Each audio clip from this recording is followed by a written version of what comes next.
Welcome back for another episode of Sportslandia, brought to you by the Next Professional Athlete Platform. Brian Slyke, Ray Bradley. Hello.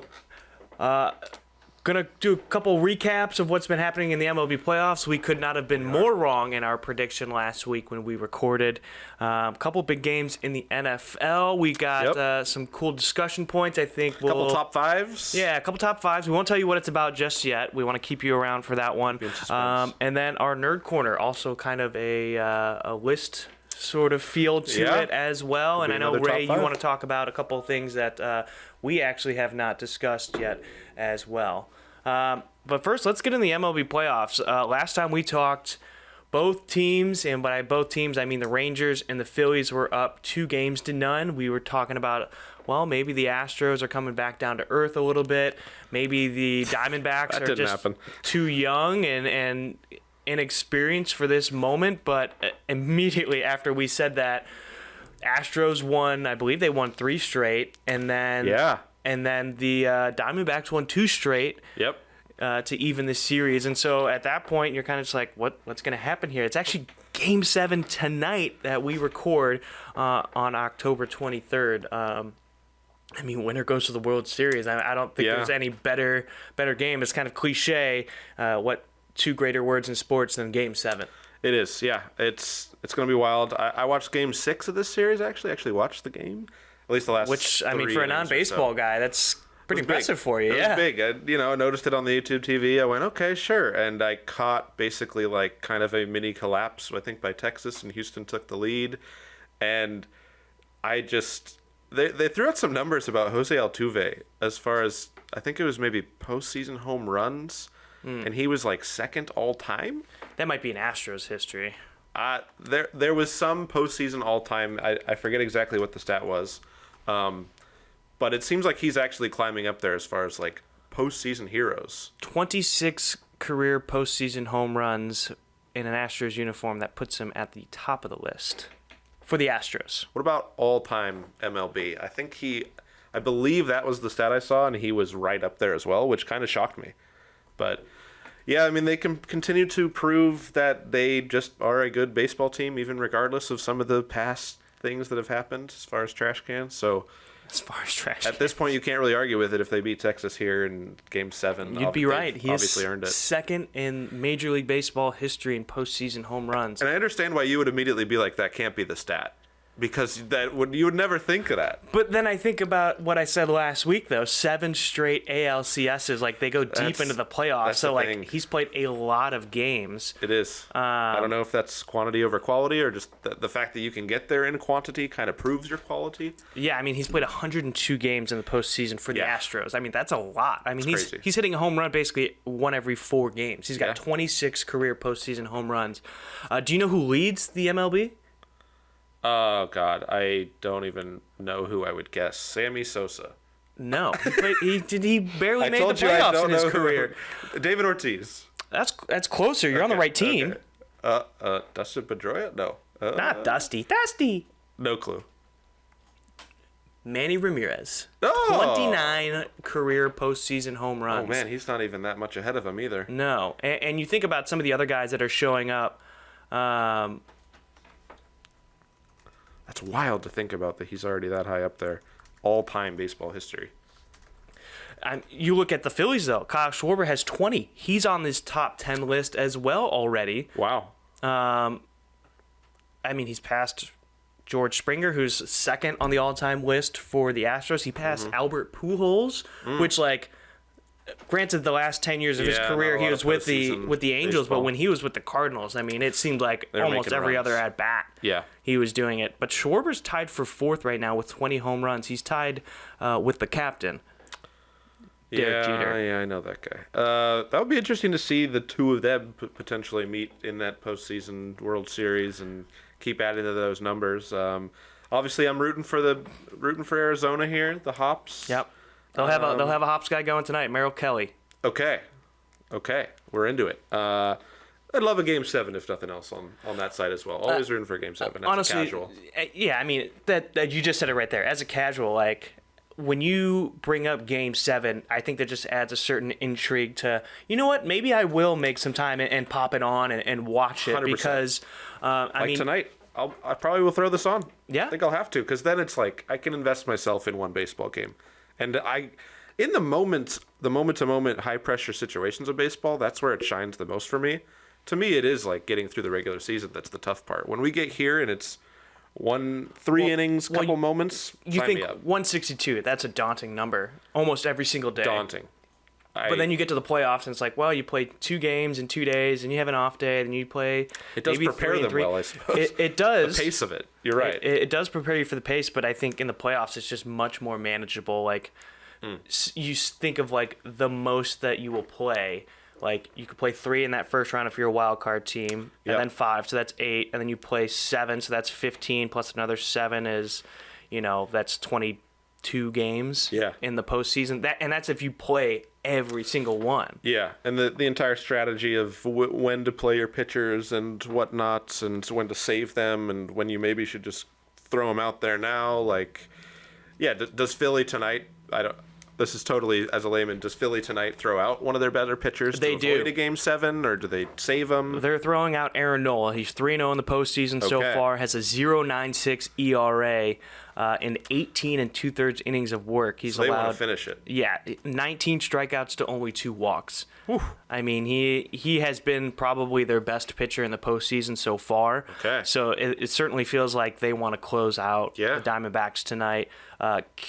Merrill Kelly, who's going, he's 1-1 in the postseason, a 3 ERA, still very respectable for an ERA. 12 innings of work, 11 strikeouts, 5 walks. Now the big thing is though he's given up 3 home runs. Phillies love to hit the long ball. Yes, all about do. that Yabo. So yes, they do. I could see this going either way because of how this series has really gone. Like, are these young guys really going to show up for the moment tonight and really force Game 7? Where is Game 6 here? I believe it's at Philadelphia. Okay. Oh yeah. It's at Citizens Bank Park. So they're completely prepared to close tonight, and then it gets interesting. Obviously, if they are not able to, then they don't have maybe their best pitcher in Game 7, and then at home for Arizona, I would assume. No, I think it's still in Philly. Oh, is it like I think it's 2-3-2? Yeah. Okay, I'm used to the NBA 2-2-1-1-1. Let's confirm that before we just talk out loud.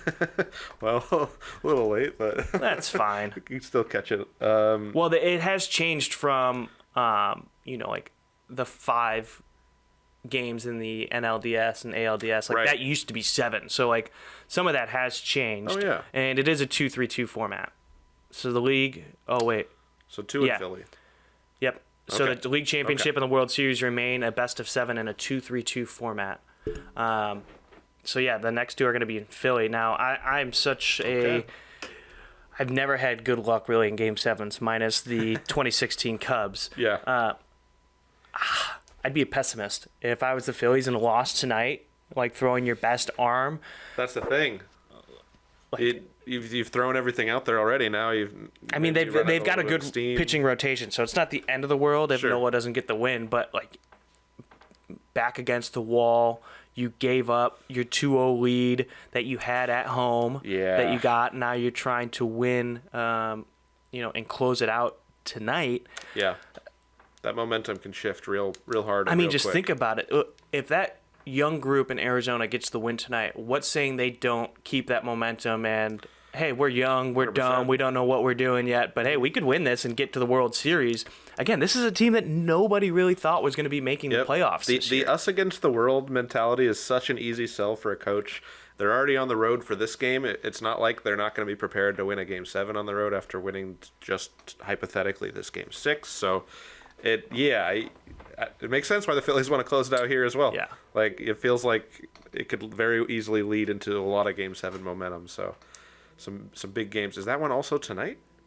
Both games are tonight, yeah. Crazy. Yeah. So, and we'll talk about the other one. The Texas Rangers and the Houston Astros series is tied 3-3. And I misspoke. Yeah. Houston did not win 3 straight. They won 2 straight to even the series, and then they've split those last 2. Yes. Where is this? This one is in Houston at Minute Maid Park. Okay.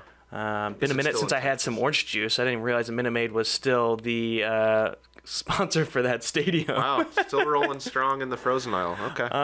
Fair enough. The concern I have with the Rangers today, even though they made that big acquisition for Max Scherzer. Sure, I'm so blank on the Texas Rangers, so you're gonna have to. No, that's perfectly fine. Here.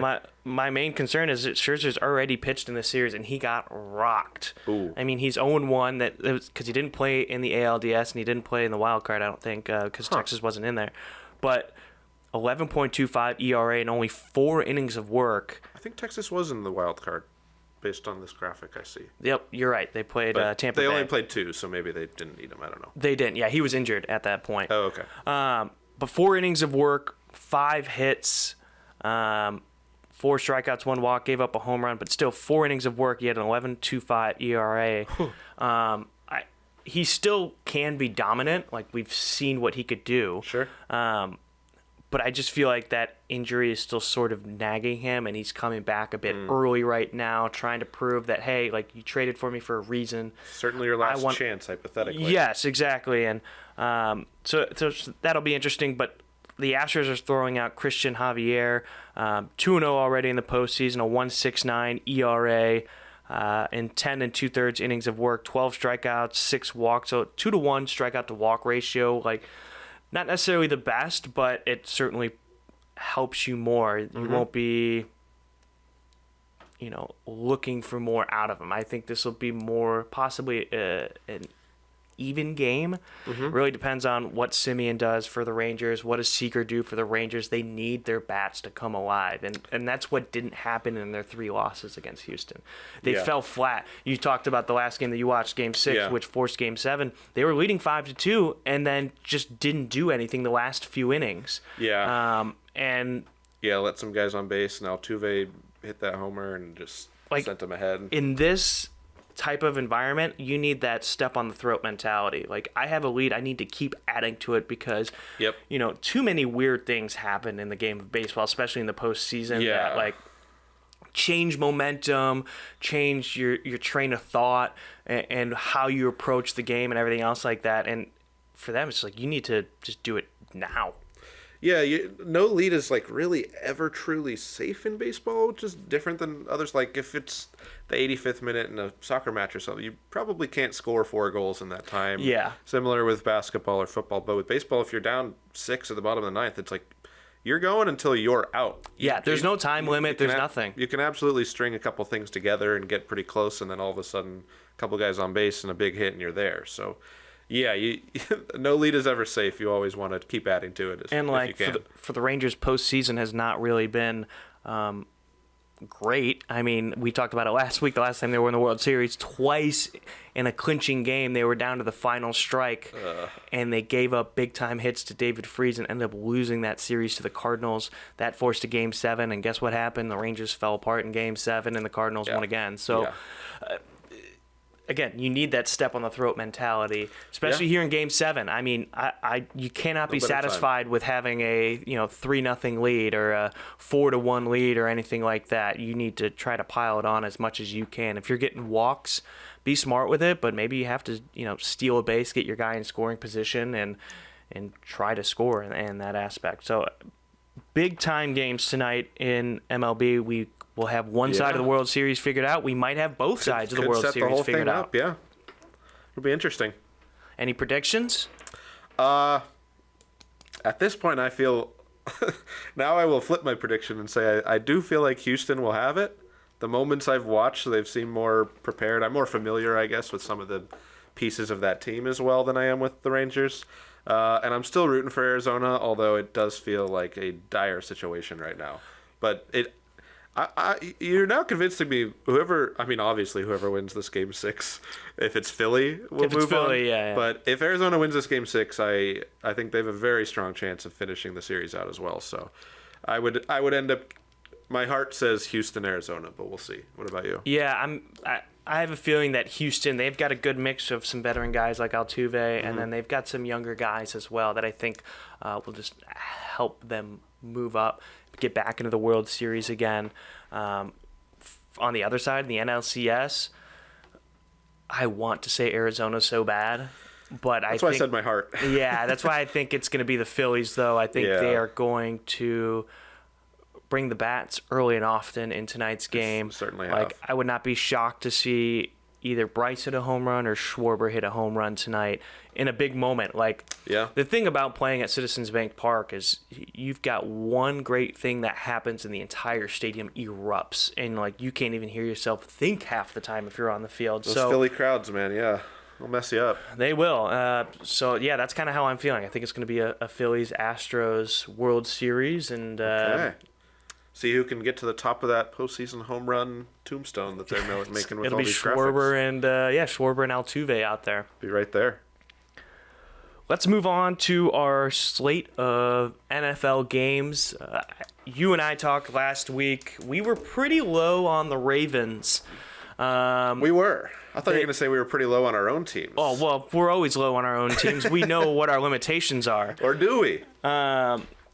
Yeah, we got a couple games that we want to discuss, but first I wanted to talk about Lamar and the Ravens. I'm happy to talk about Lamar. Yeah, I know you are. He's That's on your fantasy team, but Day one. He looked very pedestrian last week. His receivers, I take that back. Lamar looked good. His receivers looked pedestrian. He had his moments. He didn't always look great. But yeah, it really was starting to feel like another repeat of another Ravens season of here's Lamar playing hero ball because they are taping their running back room together, and they have two random old guys in the receiver room who don't really play that much. And like Nelson Aguilar, oh my goodness. Another year of Rashad Bateman not really seeing the field. Look at that. Devin Duvernay's playing on offense again. It's like Zay Flowers is probably their best receiver, and he's a rookie. Yeah.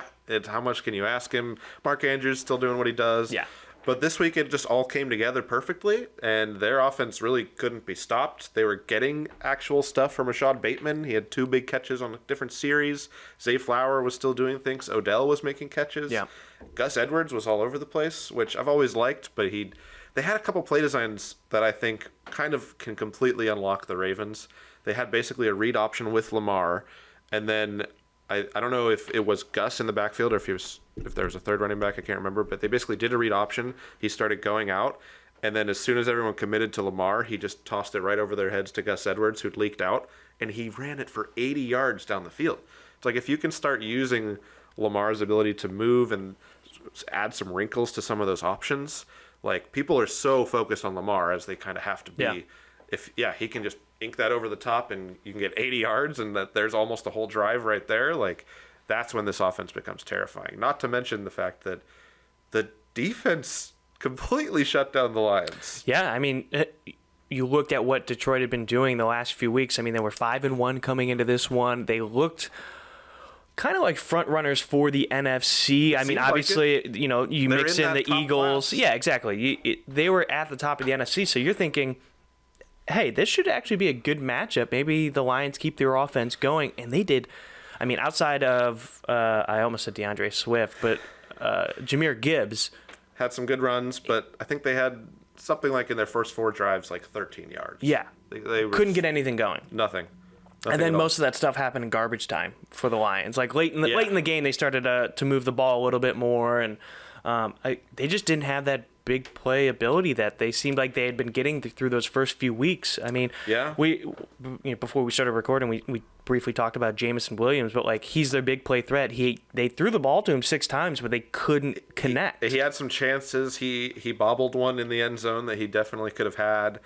But even at that point, the game was basically over. Like it was too late by that point. They didn't get their first down until I believe it was 28-0 or 21-0 in favor of the Ravens. I mean, like you're not going to win that way. It almost looked like it was the old Lions. Like as bad as that sounds, and how good of a job that Dan Campbell has done with the Lions, but that was like probably one of the, for a lack of a better word, like one of the more pathetic showings by the Lions in recent memory. I mean, and even last year when they started, like, what was it, 1-7? They still showed fight in those games. They were competitive in every game. And this is a little bit more of the Jared Goff that I was thinking would end up going to Detroit. These first 4 games, he's been just incredible. He hasn't been throwing picks.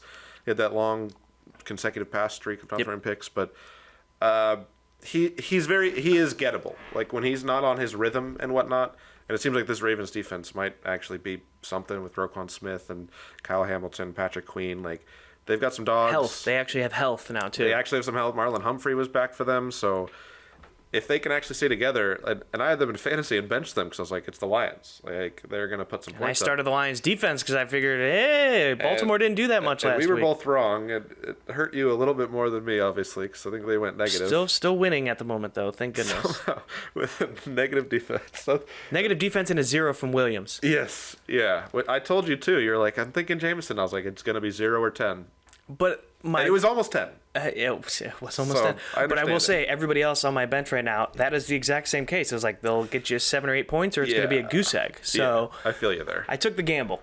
Yeah. And at the moment, not great, but it hasn't hurt me yet. No. We'll find out. The Jameson gamble wasn't as bad, it turns out, as the Lions defense gamble. But, yeah. That's what you get for betting against Lamar, so I don't really have too much sympathy, unfortunately. He's just thank goodness we weren't playing against each other. Oh, my gosh. Yeah. But, and it seems like Lamar has probably propped himself up into that MVP debate now. Mm-hmm. I mean, there's a couple guys. You can throw Mahomes in there.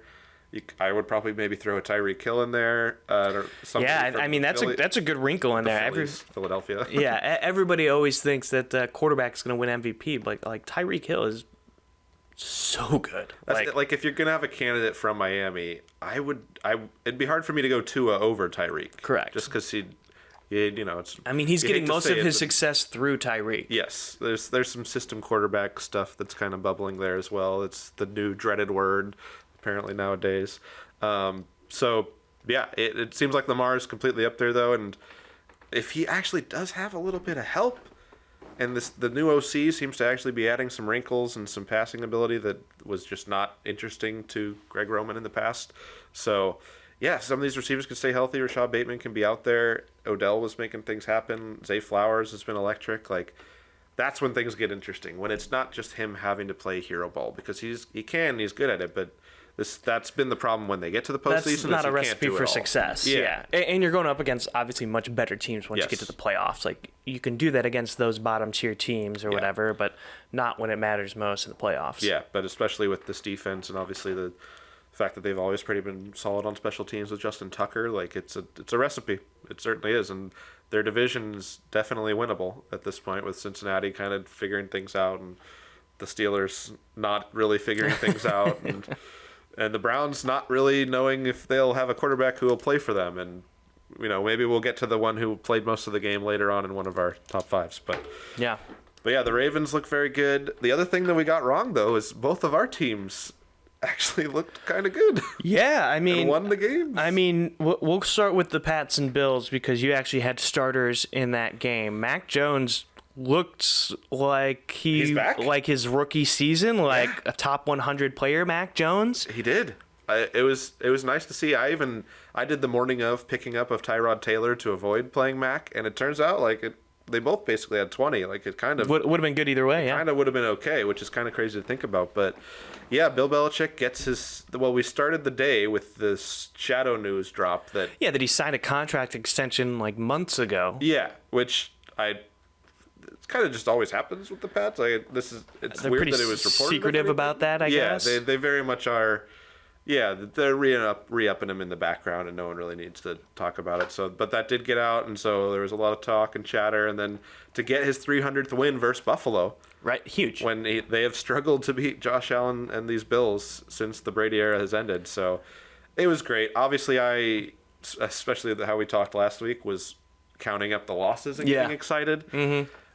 But when this is what happens. You're just like, oh, we're losing, we're tanking, and then you get that win. It's a glimmer of hope. It's like, whoa, they kind of look when you're good. In the moment against your division rival and you really want to beat them at home. Like, I was very happy that we won that game, and that was Mac's first fourth quarter comeback or game-winning drive since his rookie year against Houston. He's now tied Tom Brady. He's got 2 for most come from behind victories in the final 15 seconds in Patriots history. That almost seems hard to believe.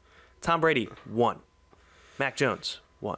That seems hard to believe. Again, final 15 seconds is when you took the lead. That's where that little caveat is. It's just like that's where you get niche with it. I wonder. I know there was a Kembrell Tompkins touchdown against the Saints that was very late, and then there was a comeback against Deshaun Watson's Houston Texans in his rookie year that was very late. Maybe one of those was at 16 seconds, which gives Mac Jones the tie of the record, which is maybe the only time he'll ever be able to say he tied one of Brady's records. So good for him. He finished the game. He played all the snaps. We're headed in the right direction. It's still crazy to me that they lost to the Raiders and to the Saints, especially the more I watch a Derek Carr playing quarterback. It just, like, tear my eyes out. So I don't know if the season's saved. I don't know if that's a good thing or not, but God, it felt good to just beat the Bills. I would say enjoy the week, the win, and see how next week plays out. Say you get a win next week, maybe your season isn't as dire as you thought it was. Yeah, I mean, who knows? It seemed like for a moment we'd be trading a lot of our people at the deadline. We'd be sellers. I don't know. Maybe not so much anymore. But, the long-term aspect, I'm still a little curious about what the top of that draft might be like. But good win for today, and didn't think I would at all be saying that. Well, I will say you didn't lose much ground because the Broncos won, Bears won.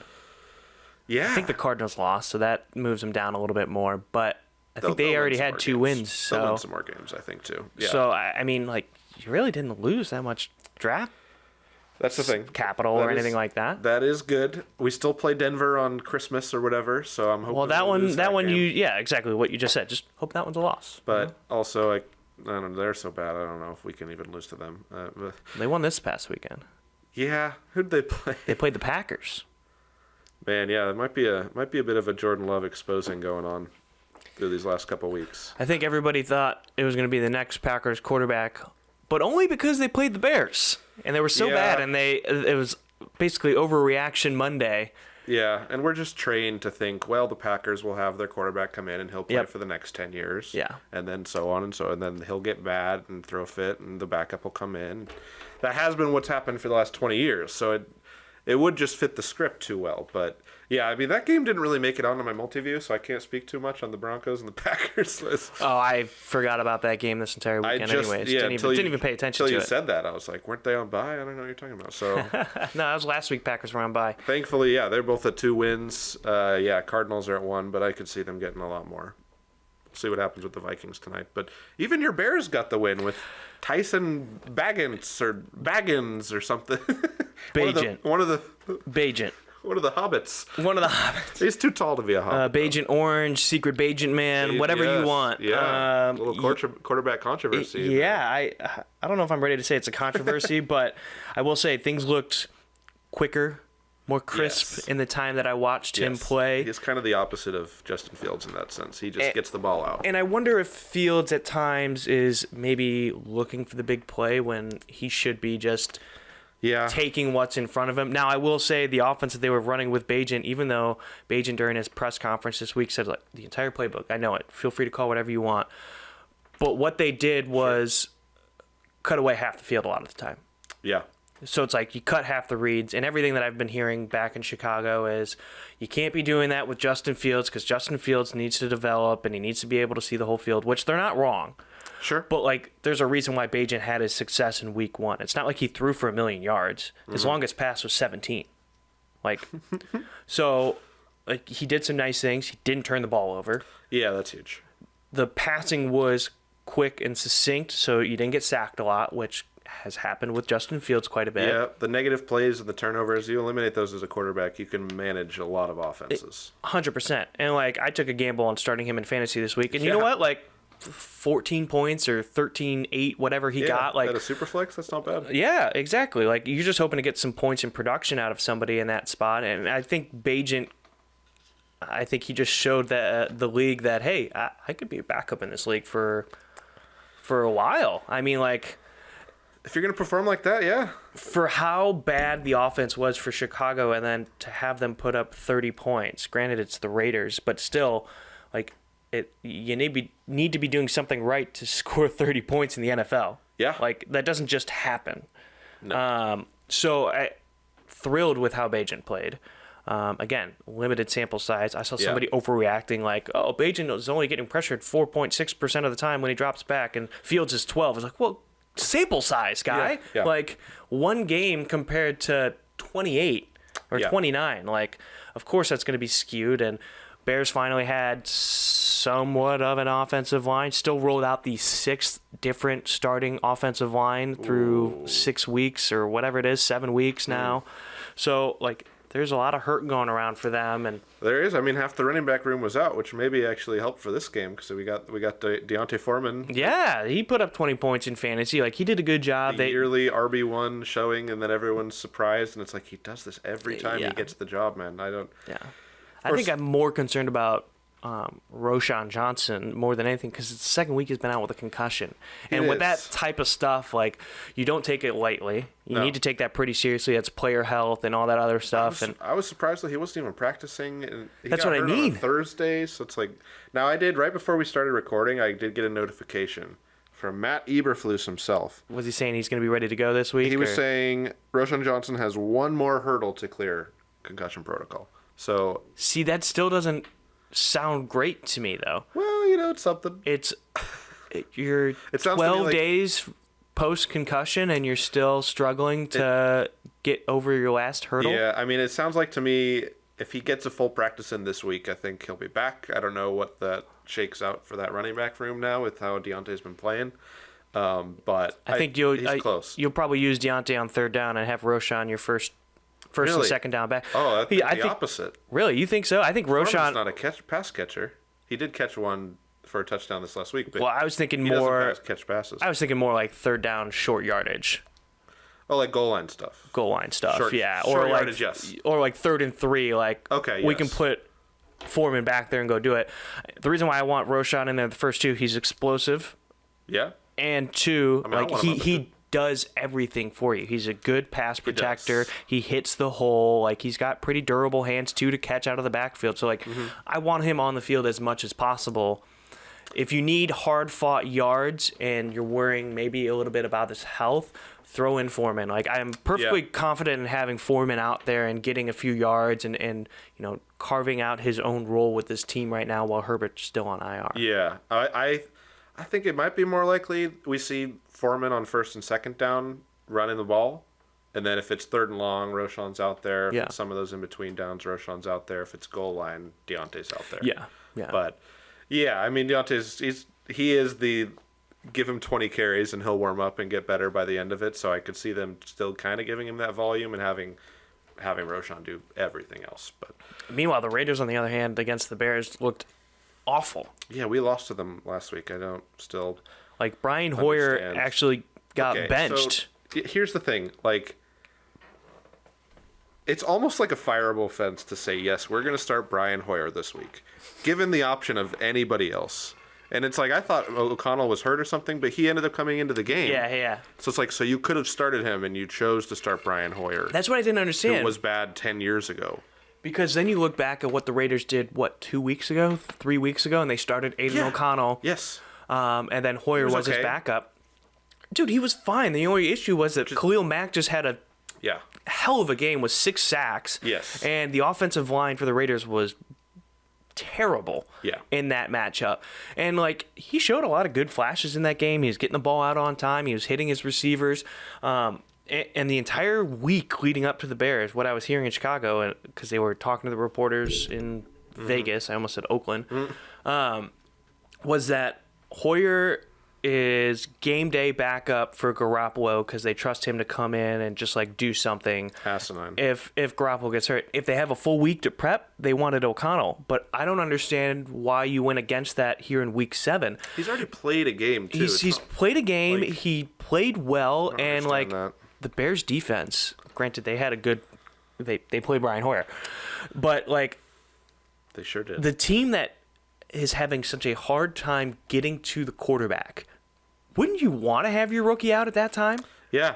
Like, let him build some momentum. You think that maybe I don't know if he's going to be your starter next year, 2 years down the road, whatever it is. You drafted him in the 4th round for a reason, though. Yeah, he could be. It's not like you're sticking with Jimmy G long term. He's constantly injured, so like... I don't think Brian Hoyer is the quarterback of the future. Definitely not. I mean, and like... He wasn't even of the past. So, exactly. But like... Why it just doesn't make any sense that McDaniels decided to go with. It's just familiarity, I guess. He knows the offense, but it's not like O'Connell's dumb. Like, he knows the offense too, and like it just didn't strike me as a smart move for a coach that is again on his 2nd stint as a head coach and has struggled. Seat's getting real hot, and A lot of Raiders fans are not happy after that week, and just on that decision alone, I'm like, I totally get it, because this is not a winning move. I don't know how you could convince yourself that this is okay. I just don't understand. I don't get it.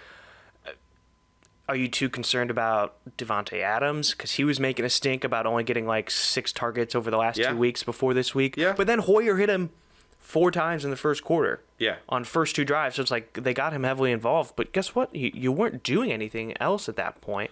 I didn't get a chance to watch the entire game. I was why would you? Moving things and doing stuff. But like, what the heck? Like, what is going on with the Raiders where there's absolutely zero consistency in spreading the ball? Like, we've talked about Jacoby Myers. It's Jacoby Myers, It's Jacoby Myers. Another touchdown this week. But, like, who threw it to him? In garbage time. Who threw it to him? It was Aiden O'Connell. Exactly. I was so, worried. Use the quarterback that's actually pushing the ball downfield, that isn't dinking and diving it, 5-10 yards down the field. You can actually throw the ball a little bit. And the secondary for Chicago has been banged up for the most part. Like, you had a couple guys that were just coming back. Yeah. And, like, I just don't understand the thought process for the Raiders in that moment. It just doesn't make any sense. Like, this is a game that I actually thought the Raiders could win. Like, all they had to do was keep it close, and I thought the Bears would choke it away like they always do. I figured Max Crosby would get to Secret Agent Orange a couple times, and I liked how you mixed both of those nicknames. I got kind of confused. It's Bagent Orange or Secret Bagent Man. So yeah, I don't know, but honestly, starting Hoyer at that point feels like already a lost start to that game. I don't know what you're doing.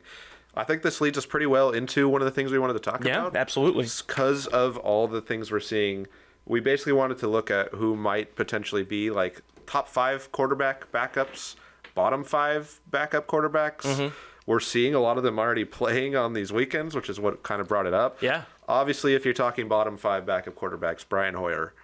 He's up there, 100%. Like, I don't even know if I'm numbering this list, but it's hard to not put him number 1. I think you and I could just brainstorm 5 of the worst backup quarterbacks. Like CJ Beathard would be up there for me. He's the backup in Jacksonville. Yeah, and it's like you're thinking like if the guy goes down for the season and this is the guy for the rest of the season, do we have any hope? If it's CJ Beathard, no. If it's Brian Hoyer, probably no. Not. Brian Hoyer, certainly not. CJ Beathard could be tough. Couple other names I wrote down. I mean, these ones I'm not even that down on, but like PJ Walker came in, played for the Browns a lot. I put him middle tier. Like, he was actually better than their starting quarterback, so how much can you really say? Yeah, when it comes to PJ Walker, he's floated around a bit. He played in the XFL. Like, he was on the Bears this offseason and before they cut him just to save a few bucks. But like, he's serviceable. He's won a game now for 2 different franchises. Like, he won for Carolina. He won a game, I should say. The Browns won that game. That was a heck of a one. And they went up against who I would consider probably the best backup. Yes. But let's finish with these bottom tier ones. Maybe you've got some different names. I started getting pretty salty. So I have Trey Lance here because I don't think... Is he a backup, though? He's third stringer. Who's their actual... Cooper Rush, baby. Rush. Don't even say that to me. The man is 4-1 as a starter. Okay. Don't say that with slander. So maybe I can't put either of them. I was going to put Lance just because for a Cowboys team that wants to win, he has 0 experience winning games. 100%. So I was a little concerned about that.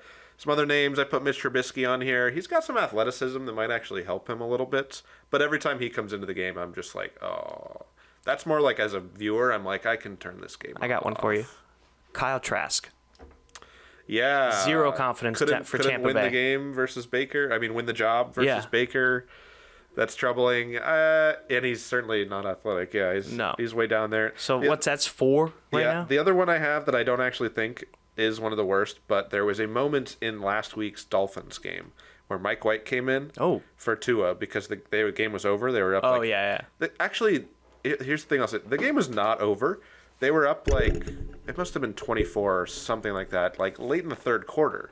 So it's like not really backup territory time. And they decided to pull Tua and put him in there. And in that first possession, he throws a pick 6. Ooh. And immediately it's like a game again. So to me, it's like, in a sense, like that's kind of the last thing you want your backup to do. And it's like, okay, put him in. It's garbage time. We can roll the clock out on this one. Oh, he just immediately threw a pick 6. Now this is a game again. Now they left him in, and they just basically didn't let him throw again. They just ran the ball a couple times. I think they got another field goal or a touchdown and did close that game out. But that moment, like, made my eyes widen so much, I got a little worried. I've never really seen garbage time quarterbacks make the game playable again for the other team, so that was a little concerning. But honestly, not even that bad of a list, I would say, as far as some of the names that popped up to me. Blaine Gabbert. Yeah. I feel like that's a bottom 5 backup. Where is he? He's the backup to Patrick Mahomes. Could you imagine if Mahomes went down? Wasn't Chad Henne there last year? Is he still there? Retired. No, he retired. He retired. He retired after he won the Super Bowl. You don't remember that? That was a huge story. Wow, what a way to go out. Huge story. Oh, my God. That's why I thought a Subway commercial was so funny. Because Patrick Mahomes talking about it. Chad Henne has a Subway commercial? He's in the one with Patrick Mahomes. Really? It's like, this is a sandwich for a starting quarterback and a sandwich for his former backup quarterback. Whoa. Yeah. Oh, I'll have to show you that commercial. Oh, my God. Later. He's getting endorsement deals and everything. He would have been on that top 5 list, I guess. I mean, he could have. He went on that drive with the Chiefs in the playoffs. Well, there's a common denominator between Henne and Gabbert. They were both Jags quarterbacks. It's true. In a bad time for the Jaguars. There's a chance. And the only reason why I know Gabbert is there because he came in against the Bears when Kansas City was torching Chicago. Let's move on to our top 5 backups. The good ones, I got a much better list on. Like you said, Gardner Minshew. Gardner Minshew has to be probably 1-1 for backup quarterbacks. He's had a lot of playing time. Way up there. I think he's athletic. I think he's a gamer. He at least gives you the ability. He's trying to win you that game. If any legitimate, he's not a game manager. If any legitimate title contender had their quarterback go down for the season, he would be one of the first names. I'd be like, can we just get him over there? Yeah. That's why it's he's on the Colts this year. And honestly, they're happy that he's on that team. Could you imagine who else would be going for them right now? I mean, do they want to win these games that bad? I mean, I don't know. Probably not now. But yeah, they are happy they have him. I mean, for sure. That's the only reason they were in this game. Another one in a game that actually he got the win, Tyrod Taylor for the Giants. Yeah, I think he's also a solid backup. Didn't turn it over, a little mobile.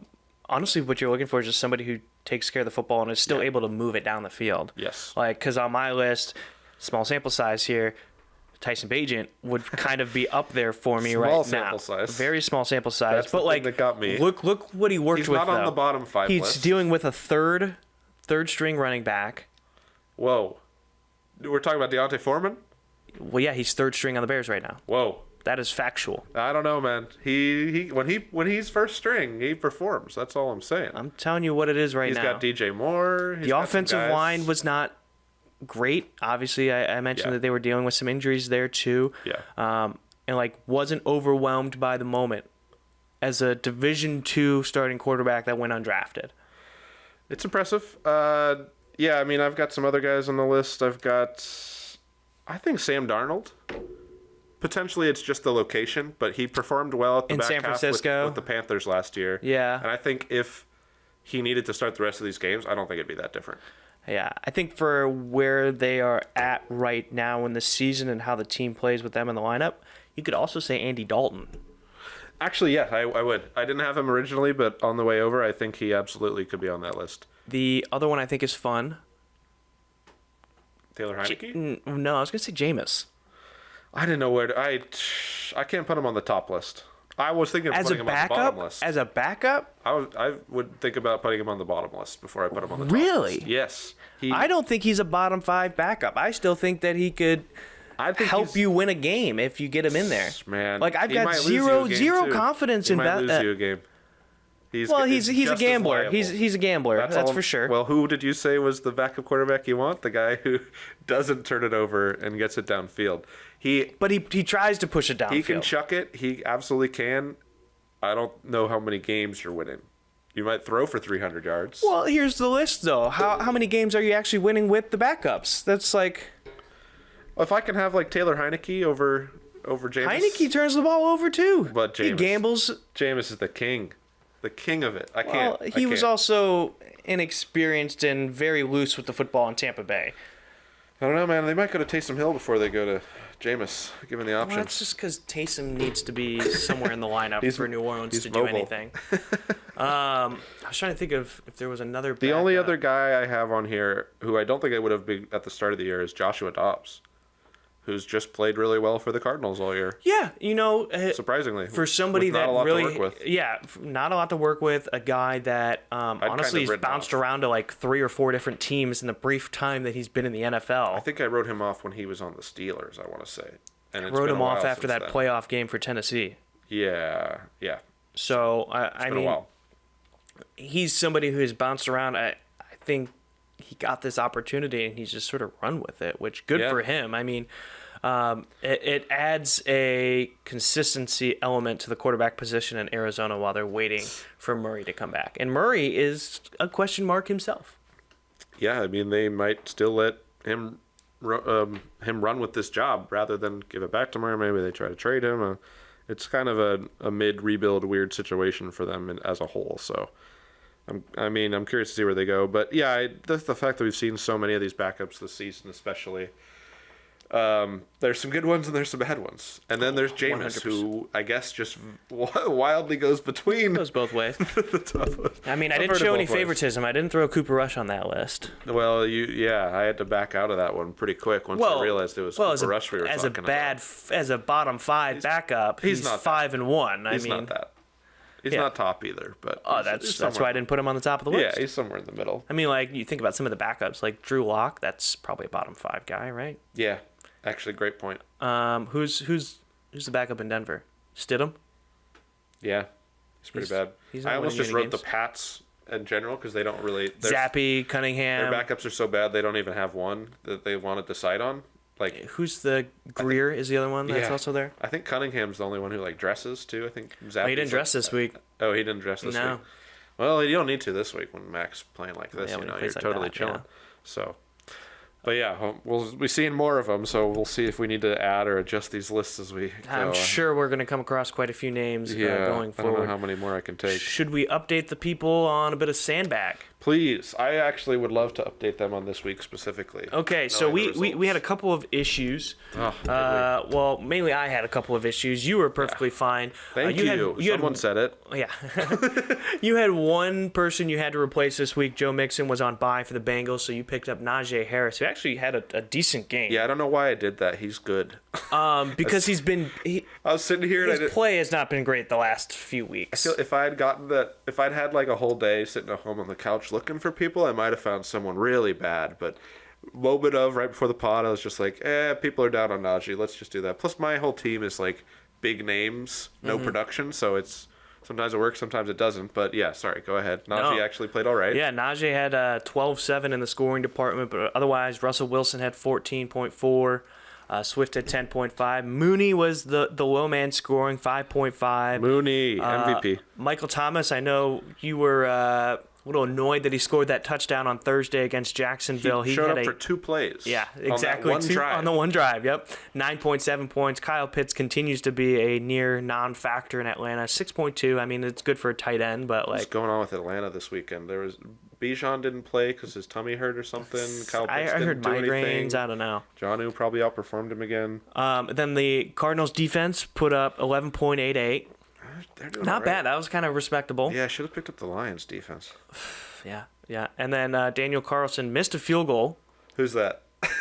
The kicker for the Raiders. Is that my kicker? That's your kicker. I thought I had Anders. No, you had to keep this rolling. Yeah, you had it last week. He had 6. So your total this week was 76.94. Now we've already done the totals. You've won this week. I still have one more player to go, but my team decided to be world beaters this week as usual. But it wasn't Raheem Mostert. It was not Raheem Mostert. So the reason I had some issues was I had Ryan Tannehill. He went on bye, so I picked up Daniel Jones, who decided, I'm not playing this week. Would have been a good pick, I think. Yeah, I think so too. So I got stuck with Desmond Ridder, a guy who had struggled at times, and thank God. High ceiling. He fumbled 3 times in the red zone because he had 15.8 points, and I'm guaranteeing if he had a touchdown on one of those, that would have been a 20 spot. Well, there was specifically one where he sort of nonchalantly strolled into the end zone, lackadaisically holding the ball, and then the guy who's still playing football knocked it out of his hands, and it turned from a touchdown to a lost fumble.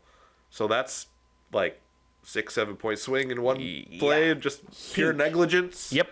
I'll take it. That's like a Deshaun Jackson level flick the ball out before you get there. Like, Except at least at that point he flicked it out. He was just so out of the play as the play was going that he forgot to finish it. I don't know. So yeah, that's a young man's mistake right there for Ritter. Stevenson had 12-4 in a victory over Buffalo. Like he seems like he's gonna hurt you. I think. Yeah, he's starting to get back into his role. I think he started off really slow. That's why I felt so confident in picking him up. It would have made sense, and then. Their bye is not for a while either, so you might be stuck with them if they start figuring out how to play offense again. That's a problem.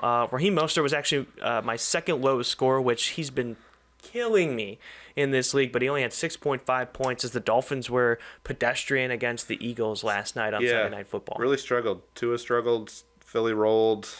It seemed like it was just going to be an ecstatically fun game, and a bit of a snooze. Tyreek did some stuff. Waddle was in and out of injury help, it seemed like.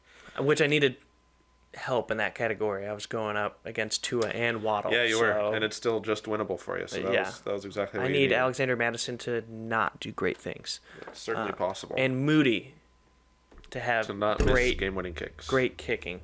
So one of the things that happened to me is I had Alan Lazard last week. He went out on bye. I picked up Juju. He was out last night or yesterday, so I had to. Victory. I did not see that Juju was out until after all the Sunday games were done. Yeah. So I kind of figured it'd be only fair and safe to have to pick up a starter for Monday night's game because that one's still available. Yeah. I picked up KJ Osborne. Yeah. Which. He is a starter normally as like the number 3 guy, but right now he's been thrust into 1 because of the injury he's playing 80-90% of snaps. Yeah, so he's been thrust into the starting lineup a lot more snaps for him. So no points for him at the moment. Yeah. Even then. Marquez Valdez-Scantling has never scored this many points in his life, I feel like. And he had 14.9 points yesterday. Yeah, he caught that long bomb. Tough. Dumbfounded. Yeah. I really thought that I could almost schedule that one to be a 4 and under, 5 and under almost every single week. Well, now what if he becomes a regular deep threat for this offense and you have to stick with him? Nah, it's going to be McCole Hardman. It's going to be McCole Hardman. Sure. Your tight end that you picked up in fantasy, and then I believe you've already dropped him, but Granson. Oh, yeah. He's on my IR. He's on your IR? Okay. I'll drop him when all that flips over. Well, he was injured this week, as you just mentioned. He was on your IR, so I had to pick up a tight end. Noah Fant. 3 points. He was my low scorer. Felt pretty confident in that one. You'd really have to mess up the sandbag to start a good tight end. It's just like don't take Kelsey, don't take Kittle, and don't take Andrews. Everything else is kind of fair game. Yeah, you're pretty much good at that point. I had the Bears defense, which we talked about. Took care of Brian Hoyer and the Raiders. They put up 19.48, which. Ooh. I mean, for a Bears team that I thought was probably going to give up at least 20 points because they've done that in like 24 of their last 25 games. Did well, apparently. So. Well, you must have thought they were starting Aiden O'Connell, not Brian Hoyer. I did also think that too, yes. Yeah, that's tough. Will Lutz, 15.9. He is my high scorer. He's a kicker. The kicker. The kicker defense and Valdez-Scantling really hurt you. So Will Lutz put up 15.9 points. Had cow. the game-winning kick against the Packers when they won. I believe it was 1917. Holy cow. So the total points, and I still have one player left to go, and I have a feeling that KJ's going to catch like a touchdown and go for at least 70 yards tonight. It's always been a problem of how much he gets the ball, so he actually might play well. 87.98 points right now without KJ's score. So whoa. I think we might have our first one that pushes over 90. Is that the highest anyone scored this? Nope, I had a 94.28 in week 2. Probably. Mostert had 25 points that week, and Baker actually had a decent game of 21.58. James Conner had nearly 18. Actually, I've hit 90 twice because I hit 90 the following week after that as well. Holy cow. But since then... I just need some bye weeks. If I can get rid of a couple people, I'm going to run away with this Actually, thing. yeah, we should actually look into that for next week. Give me some warning here. I can find somebody. Now, are you going to have to stick with KJ Osborne as a last-second replacement, or is that now up for grabs? I mean, I guess he's playing. You'll stick with him until that changes. I've got bad news. Oh. Nobody's on bye next week. Oh, yeah, I remember hearing this. What is the deal with this? I don't know. It's a random no buys in week 8. But they still... The thing that has kind of messed up our fantasy season is they have buys in week 14. Yeah, that's the Cardinals and the Commanders. Which screws up a lot of people's fantasy playoffs, because that is when our playoffs started. Yeah. Last year we did this. And if you get to the playoffs and you have guys on bye, that just does not feel right at all. No, so not at all. we've ended up moving ours back and we only have a 1 week championship now, which kind of feels bad. But to go potentially play your whole season and then have a Josh Allen or a Lamar on bye when you get to playoffs, this is the NFL's problem, and clearly they like this problem because they could have solved it. They could have multiple different ways. Well, here's the thing: they don't give a shit about the gamblers or anything like that. They're just going to do what's going to. That's true. That's becoming less and less true. They care more and more about the gambling and the fantasy viewers. They care more about getting viewership and eyes on the product. But I mean, like for people who are playing fantasy football, I don't think they necessarily care too much about whether or not your fantasy playoffs start. Well, I think that'll continue to change, though. That is the lifeblood of this sport at the moment. Okay, so since there's no buys on week 8, you just asked a question: should I keep KJ Osborne because it was injury prone? I'm going to leave that one up to you. Or more, since you had to wait the whole time. Because I'm fine with keeping Ritter because I put that in before Sunday game started, and same with Fant. But the Osborne one is sort of a weird situation. Honestly, I'm gonna have you keep Osborne because you can probably just switch back to Juju or something otherwise. So Osborne's good. You can keep him. Congrats. Okay. I'm good with whatever. So yeah, I'd rather you have him than frickin' Juju or something terrible. I mean, I'll just go back to Allen Robinson. I don't care. Exactly. That's what I mean. So. So we're but see, I feel like this is sort of a weird. Keeping the same. Weird thing though, because it's very uncharacteristic. Because nothing like this has happened through the first 6 weeks. I agree. Normally we've figured out our injuries beforehand, and then. All I can say is you have the guy in your lineup until a bye or an injury. Well, I'm F-worded out here because they don't have bye until week 13. Well, we'll see when Justin Jefferson's back. I'm curious how he'll play tonight. He just becomes the world beater, gets all the targets. Well, no, I mean, we'll see. It's I couldn't pick anybody for San Francisco. It's just their offense is just always putting up points minus last week. So it's yes. I felt like I needed to do that. And Jordan Addison has been pretty solid lately. Yes. So, I felt safe taking possibly that will eventually be the number 3 guy later on. But Justin Jefferson's still out for 3 more weeks because he's on IR. So yeah, I mean, KJ's made some big plays in past years. That's an action guy, by the way. If he has a little more volume. Oh, there you go. He originally went to Buffalo before his grad transfer year at Miami. That's a little rant here. That's the one thing that bugs me the most when guys get drafted. They always just do he got his degree from this school and then he went somewhere for 1 year and now apparently this is where he's from. Oh, gotcha. KJ Osborne went to Buffalo, was there, graduated, and then he had 1 year of eligibility left, so he went to Miami. Now he's a Miami product. Come on. Always just the last one. Yeah, that doesn't make any sense. It fits on the graphic a lot better, I can say that, rather than Miami, Ohio, and then to Dayton, and then to Columbus. See, I would feel like you could, if you're one of those lower schools, you use that as a point of pride. You do. Use that in recruiting. KJ Osborne's doing great. Well, guess what? He played 4 years here at Buffalo. We can produce pro-style players. I'm sure they are. Khalil Mack, Buffalo guy. I only use him because they both went to Buffalo, but sure. What are we doing here? I'm sure they're pushing that. It's just not making it all the way to the NFL graphics where they're oh yeah, I've heard of whatever the actual bigger college is. I'll just write that and we'll move on. Yeah. So, I guess on Sunday night when you say, what school did you go to? That's usually when somebody's probably I'll just use my high school. Yeah. Alcorn State. Yeah, something like that. Steve McNair. Yeah. I did have a quick NHL thing I wanted to bring up. Let's hear it. Specifically because let's talk that puck. I think this has to do with your team, but there's a lot of chatter about this new rookie named Connor Bedard.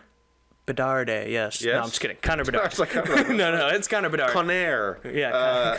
Good movie.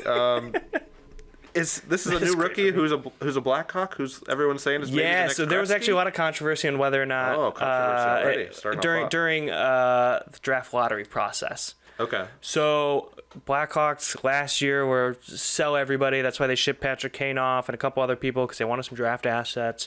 Sure. They knew they were probably picking the top 5. Sure. And everybody thought, that's pretty convenient that they just lost generational talent in Patrick Kane and Jonathan Taves, Yeah, that's who stepped actually a away. hockey name that I know. Taves and Kane? Kane. Kane, yeah. Which means he must be big. Yeah. And then somehow, you lost all that generational talent. Suddenly you have the number 1 overall pick, and everybody expects Connor Bedard to be like another Crosby, another McDavid. Sorry, yes, Crosby was the name I was like, do you know hearing, not McDavid Gretzky. too? Like, he's No. okay. Well, McDavid was supposed to be the next Crosby, which he's still incredibly good. Okay. It's just he hasn't won the Stanley Cups. He hasn't had that success or whatever. But yeah, Bedard is supposed to be the next great playmaker in the NHL, and he scored a couple of goals. The one thing I like about him, He scored in his opener, right? he had an assist in the opener, had an empty netter the next night, and then he scored his first goal a couple days ago. One thing I like about him, though, is game 1, got that assist. They give you your little puck, like first NHL point, smile on his face because they won the game. Second one, played the Bruins, got his first goal. Granted, it was an empty net goal, so it's just like, whatever. But you see, first NHL goal, no smile. Team lost. He's pissed.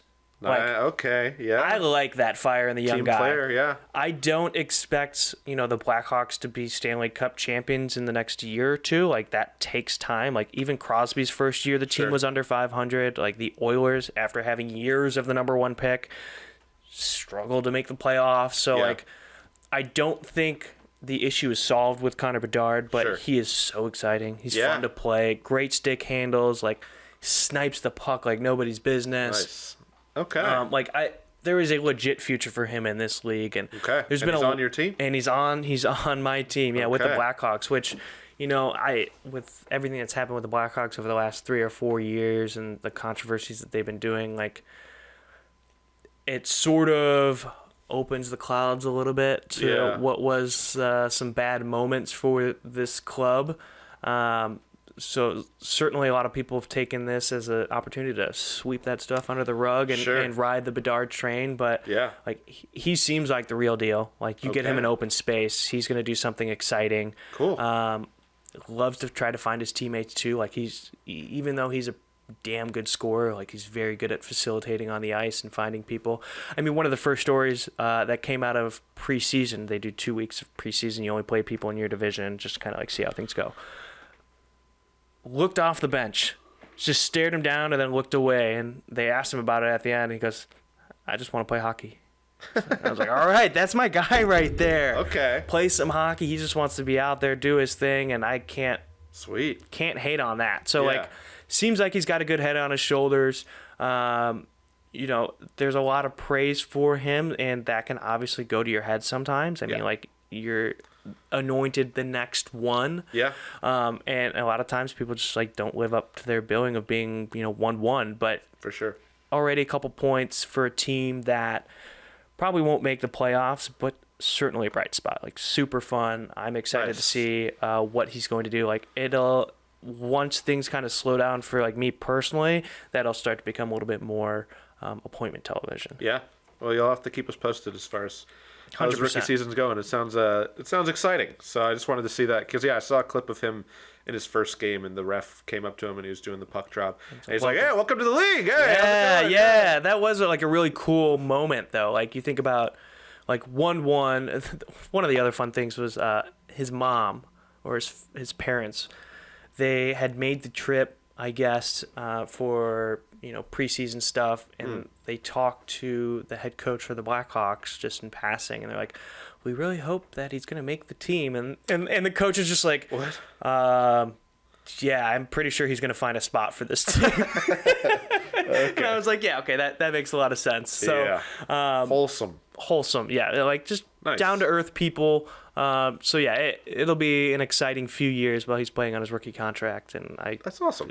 Yeah, I'm looking forward to it. Exciting stuff. Nice. And he wears 98. Like, who doesn't love the high numbers? Whoa, yeah, that actually works a lot better in a hockey. 100% on a sweater, looks way better. Yeah. Than, like, I like his 98 compared to, say, like, Aaron Judge's 99. Yeah. Well, it kind of works for a defensive tackle. Well, for a tackle, that's different. Like, when Manny Ramirez played for the Dodgers, he wore 90 something, and I was like, that looks kind of weird. I don't really like that. Yeah, I feel that. I still feel weird about DeAndre Swift's 0. Sometimes it looks really cool, and sometimes I'm like, why isn't there a number in front of that? Yeah. Just make it 30 or 20. What about 00? Dame time. No, Scoot time. Now it's Scoot time. Dame was single zero. Oh, yeah, you're right. Yeah. Scoot was double Scoot's zero. the double. So we'll find out soon. Hopes are high for Scoot, but it's a weird look. Yeah. It's a very wide number. Well, Carmelo was double zero too, wasn't he? I think when he came to Portland, when he was on Portland. Was he 7, I thought? Oh, really? I thought Maybe, it was double maybe zero. you're right. He did have a wide number, maybe. Maybe I'm thinking of his Olympics number or something. Or maybe that was something else. It's possible. I got double zero. Okay. Well, there you go. On multiple That's websites how for his memorable jersey. the Melo era was in Portland. Well, he was only here for one season. So. Yeah. Well, I think it was Season and a half? 2 or 3, really? maybe. It was. Man, it was too long. There was a lot of I'm not talking about those Blazers teams. We're not going to talk about them. Nice try trying to talk to me about the Olshey era. You had one more thing that you wanted to bring up too, wasn't one more thing that is straddling the line between Nerd Corner and Sports Corner. It's the esports corner. 3 seasons. 2019 to 2021. I figured it was. I wanted to talk a little bit about an esport that I follow. Let's hear it. League of Legends. Heard of it? I've heard of it. I played it in college with some LOL, roommates. Yeah, LOL. Anyway, yeah, so... Sounded like you were swallowing your tongue there. Yeah, it kind of was. It's a 5-on-5 computer game. I can't explain the entire game to you right here, right now, but it's a 5-on-5 esport. It's huge in Asia, but basically I watch the League of Legends professional scene, and it is... I've seen that on like ESPN or something like that. Okay. I've definitely seen it on TV before. Okay, so it's... At least the ways that the professional leagues are set up, they're split up regionally. They're by like the server that people play on the actual game. Okay. So there's a North American server that is pretty much just the United States and some Canada, and actually some other stuff. There's a North American server. There's a European server. Self-explanatory. There's a Chinese server. China gets their own server? I guess they have a lot of people. There's a Chinese region. Yeah, they need. They do have a lot of people there. They're so that basically makes sense. like 3 times the size of like. And you did North just say America that and Europe Asia's like the combined. big hub for it. There's a Korean league, the LCK. There's a Chinese league, the LPL. The American league, the LCS, and there's a European league, the LEC. I watch a lot of the LEC because they have great productions. I'm a broadcast production nerd. Yeah. I follow a lot of that stuff. There's a lot of support you have to give to the esport graphically and stuff to kind of make it more watchable. So I kind of got into it through that. And they have a great broadcast, and they have a great kind of like feeder system in Europe as well, because there's a European Pro League, and then there are basically leagues for every country in Europe. Oh. There's a French league. There's a Turkish league. Okay. There's a British. I don't know. There's a British league. There's a Spanish league. Like there are all these little leagues, and then little leagues, and then at the end of their season, they all come together. For like a champions in the type minors thing? regions and play in what they used to call EU Masters. Okay. And they now it's called like EMEA, which is some long, I don't know. It basically just means Europe. But they play in that little tournament and in this minor region, and they all play each other. And then that's basically where people in the LEC pick new young players from, just to give you a sense. So then basically all the pro leagues, like the LEC, LCS, LCK, LPL, at the end of every year, they all come together with all the winners of each region. Basically, like the top 3 of all the major regions come together and play at Worlds, where it's the top 3 of those 4 major regions, plus a bunch of like kind of smaller regions from like Brazil, Japan, a couple other places that'll play in play-ins. They'll all kind of play each other, try to get out of play-ins. The thing that's interesting that they've done this year is they've implemented what they call a Swiss group stage, which I don't think I've really seen in any other sport, so I'm kind of still trying to wrap my brain around it. But basically, there are 2 pools of teams, and you do a draw to see who you play, best of 1. And then all the teams that are 1-0 and all the teams that are 0-1 after that, all the 1-0 teams play each other, all the 0-1 teams play each other. You're basically trying to get to 3 wins to get to the next stage. Okay. So if you win your first matchup, you're 1-0. Then you play another team that's 1-0. Now you're 2-0. Those are just best of 1s, and now you're put over here until you get another team that's 2-0. Then you'll play a best of 3 between those 2-0 between teams. those 2-0 teams. Whoever wins that will advance to, I think they call it the knockout stage. It's like top 8 basically. And it's the same for the losers as well. The 0-1 teams play each other, and then they become 2 0-2 teams who will play each other, and whoever is out of that is actually eliminated from the tournament. And then all the 1-1 teams will play each other, and then basically the loser of the 2-0 matches will be 2-1, so they'll go into another bracket. The winner of the 1-1 versus the 1-1 will be 2-1, so they'll go up into that bracket. It's wildly complicated, but it's actually like kind of crazy fun. Like it basically makes every game matter a lot more because you're trying to get to 3. There's a draw show at the end of each day to determine who your next matchup is. So you really can't like prep or anything like that. Nope. You kind of can for like that first game. And then after that, it's literally just like you find out at the end of the day who you're playing the next day. So it's kind of crazy. I've never seen this format specifically used, and it's been pretty fun so far. So I'm curious how it'll go. But basically with League, the Eastern teams have kind of run the scene for a long time. I think in like the first season, Europe won. North America's never won. They've made it to like semifinals once or twice. Europe's made it to semifinals a couple times. Basically, China and Korea just kind of pass it back and forth as far as who's winning it all. So every year, it's basically like, is this who's the hope of the West this year? Do we actually have a chance? So we'll see. There's a team in Europe named G2 that is quite good, who we've basically put all our hopes into.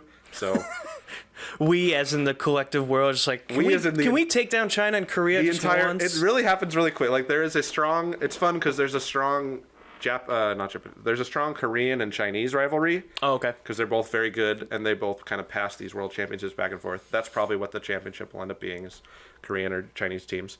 And then there's a strong North American and European rivalry, because it's basically those are the two Western or English-speaking regions. So there's a lot of rivalry there. And then, so yeah, basically, the sad thing about North America is they are kind of the worst. So they'll end up being out. And then everyone just basically ends up rooting for the last Western team to try to hopefully win it back. So if you're seeing stuff, don't tell me because I'm a little behind. No. I actually throwing that out there because these games are played basically like midnight to 3 a.m. So some of them I catch it live, some of them I pick up the next morning of. Okay.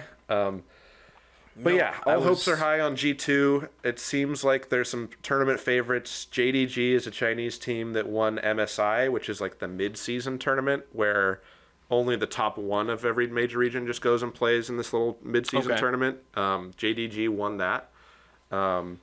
There's Chinese teams have kind of been winning a lot of these tournaments recently. There's some great Korean teams that I think have a chance, so we'll kind of see where it ends up. I'll keep everybody posted, but just the idea of the Swiss stage is something I wanted to kind of introduce and kind of decipher and try to see if I could even repeat as far as how much I know about it. But so far it's been making for a very fun tournament. Some of the draws have been tough. Some of them have been fun.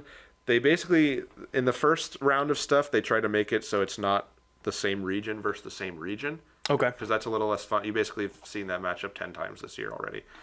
Unfortunately, that only lasted for that first one because immediately in the second draw, they got like kind of the worst draw they could. And it was literally like Chinese teams playing each other, Korean teams playing each other, NA teams playing each other, Europe teams playing each other. So immediately all of these inter-region matchups that were putting people on the brink of being eliminated or getting out into the next stage.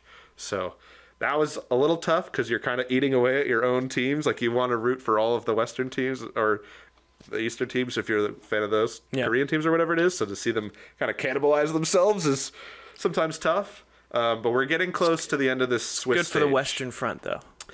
You know, it could be. It could be. So we're getting near to the end of this Swiss stage, which has been kind of fun, and then we'll get into the actual best of 5 elimination series, which get real fun. So bringing up this whole esports thing, it got you have questions on this stuff? I feel like I got it all in there. It got me thinking. Sure. Because when I was graduating from Central Michigan, there were rumors that they wanted to start their own esports team. So I started to think about what other colleges have them. Both of our alma maters have an esports team. There is a very lively college scene. I don't know how much. How are we not better? That's my main concern now. It's just like it's a player base thing. I see the feeder system. I need us to be better than. If you want me to get involved, I need to see these North American teams step up. Well, I mean, the problem, if you want to get into the problem with NA, which, like, I've basically kind of abandoned my own region for Europe because I'm so fed up with it. We could go down the road. George Fox has one. Well, this is the thing, is they don't have a very good system of getting these players into the pro scene. Like, there isn't... Oh, do you mean they need a platform like Next Professional Athlete to help them out? They could. Oh. They very well could. It's just the thing I described in Europe, the regional leagues within every country that play up into a large tournament that then elect a winner of that tournament, and that's what the LEC teams look at to kind of find new young talent. That is not really a thing in North America. There is a college league, and they play seasons and elect championships. I don't really know. I can't really think of any players from that scene who have gone pro at all. Largely, it's in the past they had what they call an academy league. Yeah, an academy league, which is basically just like the G League for NA or whatever. But interesting choice of words. Yeah, when they eventually, the reason I ended up liking League originally was before franchising, and they had relegation. And every game was best of 3, and they had relegation. There was a moment where Team Liquid, was it Team Liquid? I think it was Team Liquid, was about to be relegated from the league and dropped down, and they signed a player who'd won championships who had just retired to come in and play for them to not get relegated. And he came in and saved their bacon and saved their team. And then actually ended up basically signing with them and creating a super team, and they ended up winning like 4 championships in a row. This is Double Lift and Team Liquid, who's like my favorite NA player. But the problem is there's no connection from the college scene to that scene. And then once they got franchising in recent years, there's not actually even a requirement to have an academy team if you have a pro spot. Okay. So like only like 2 or 3 of those teams even bother fielding teams anymore.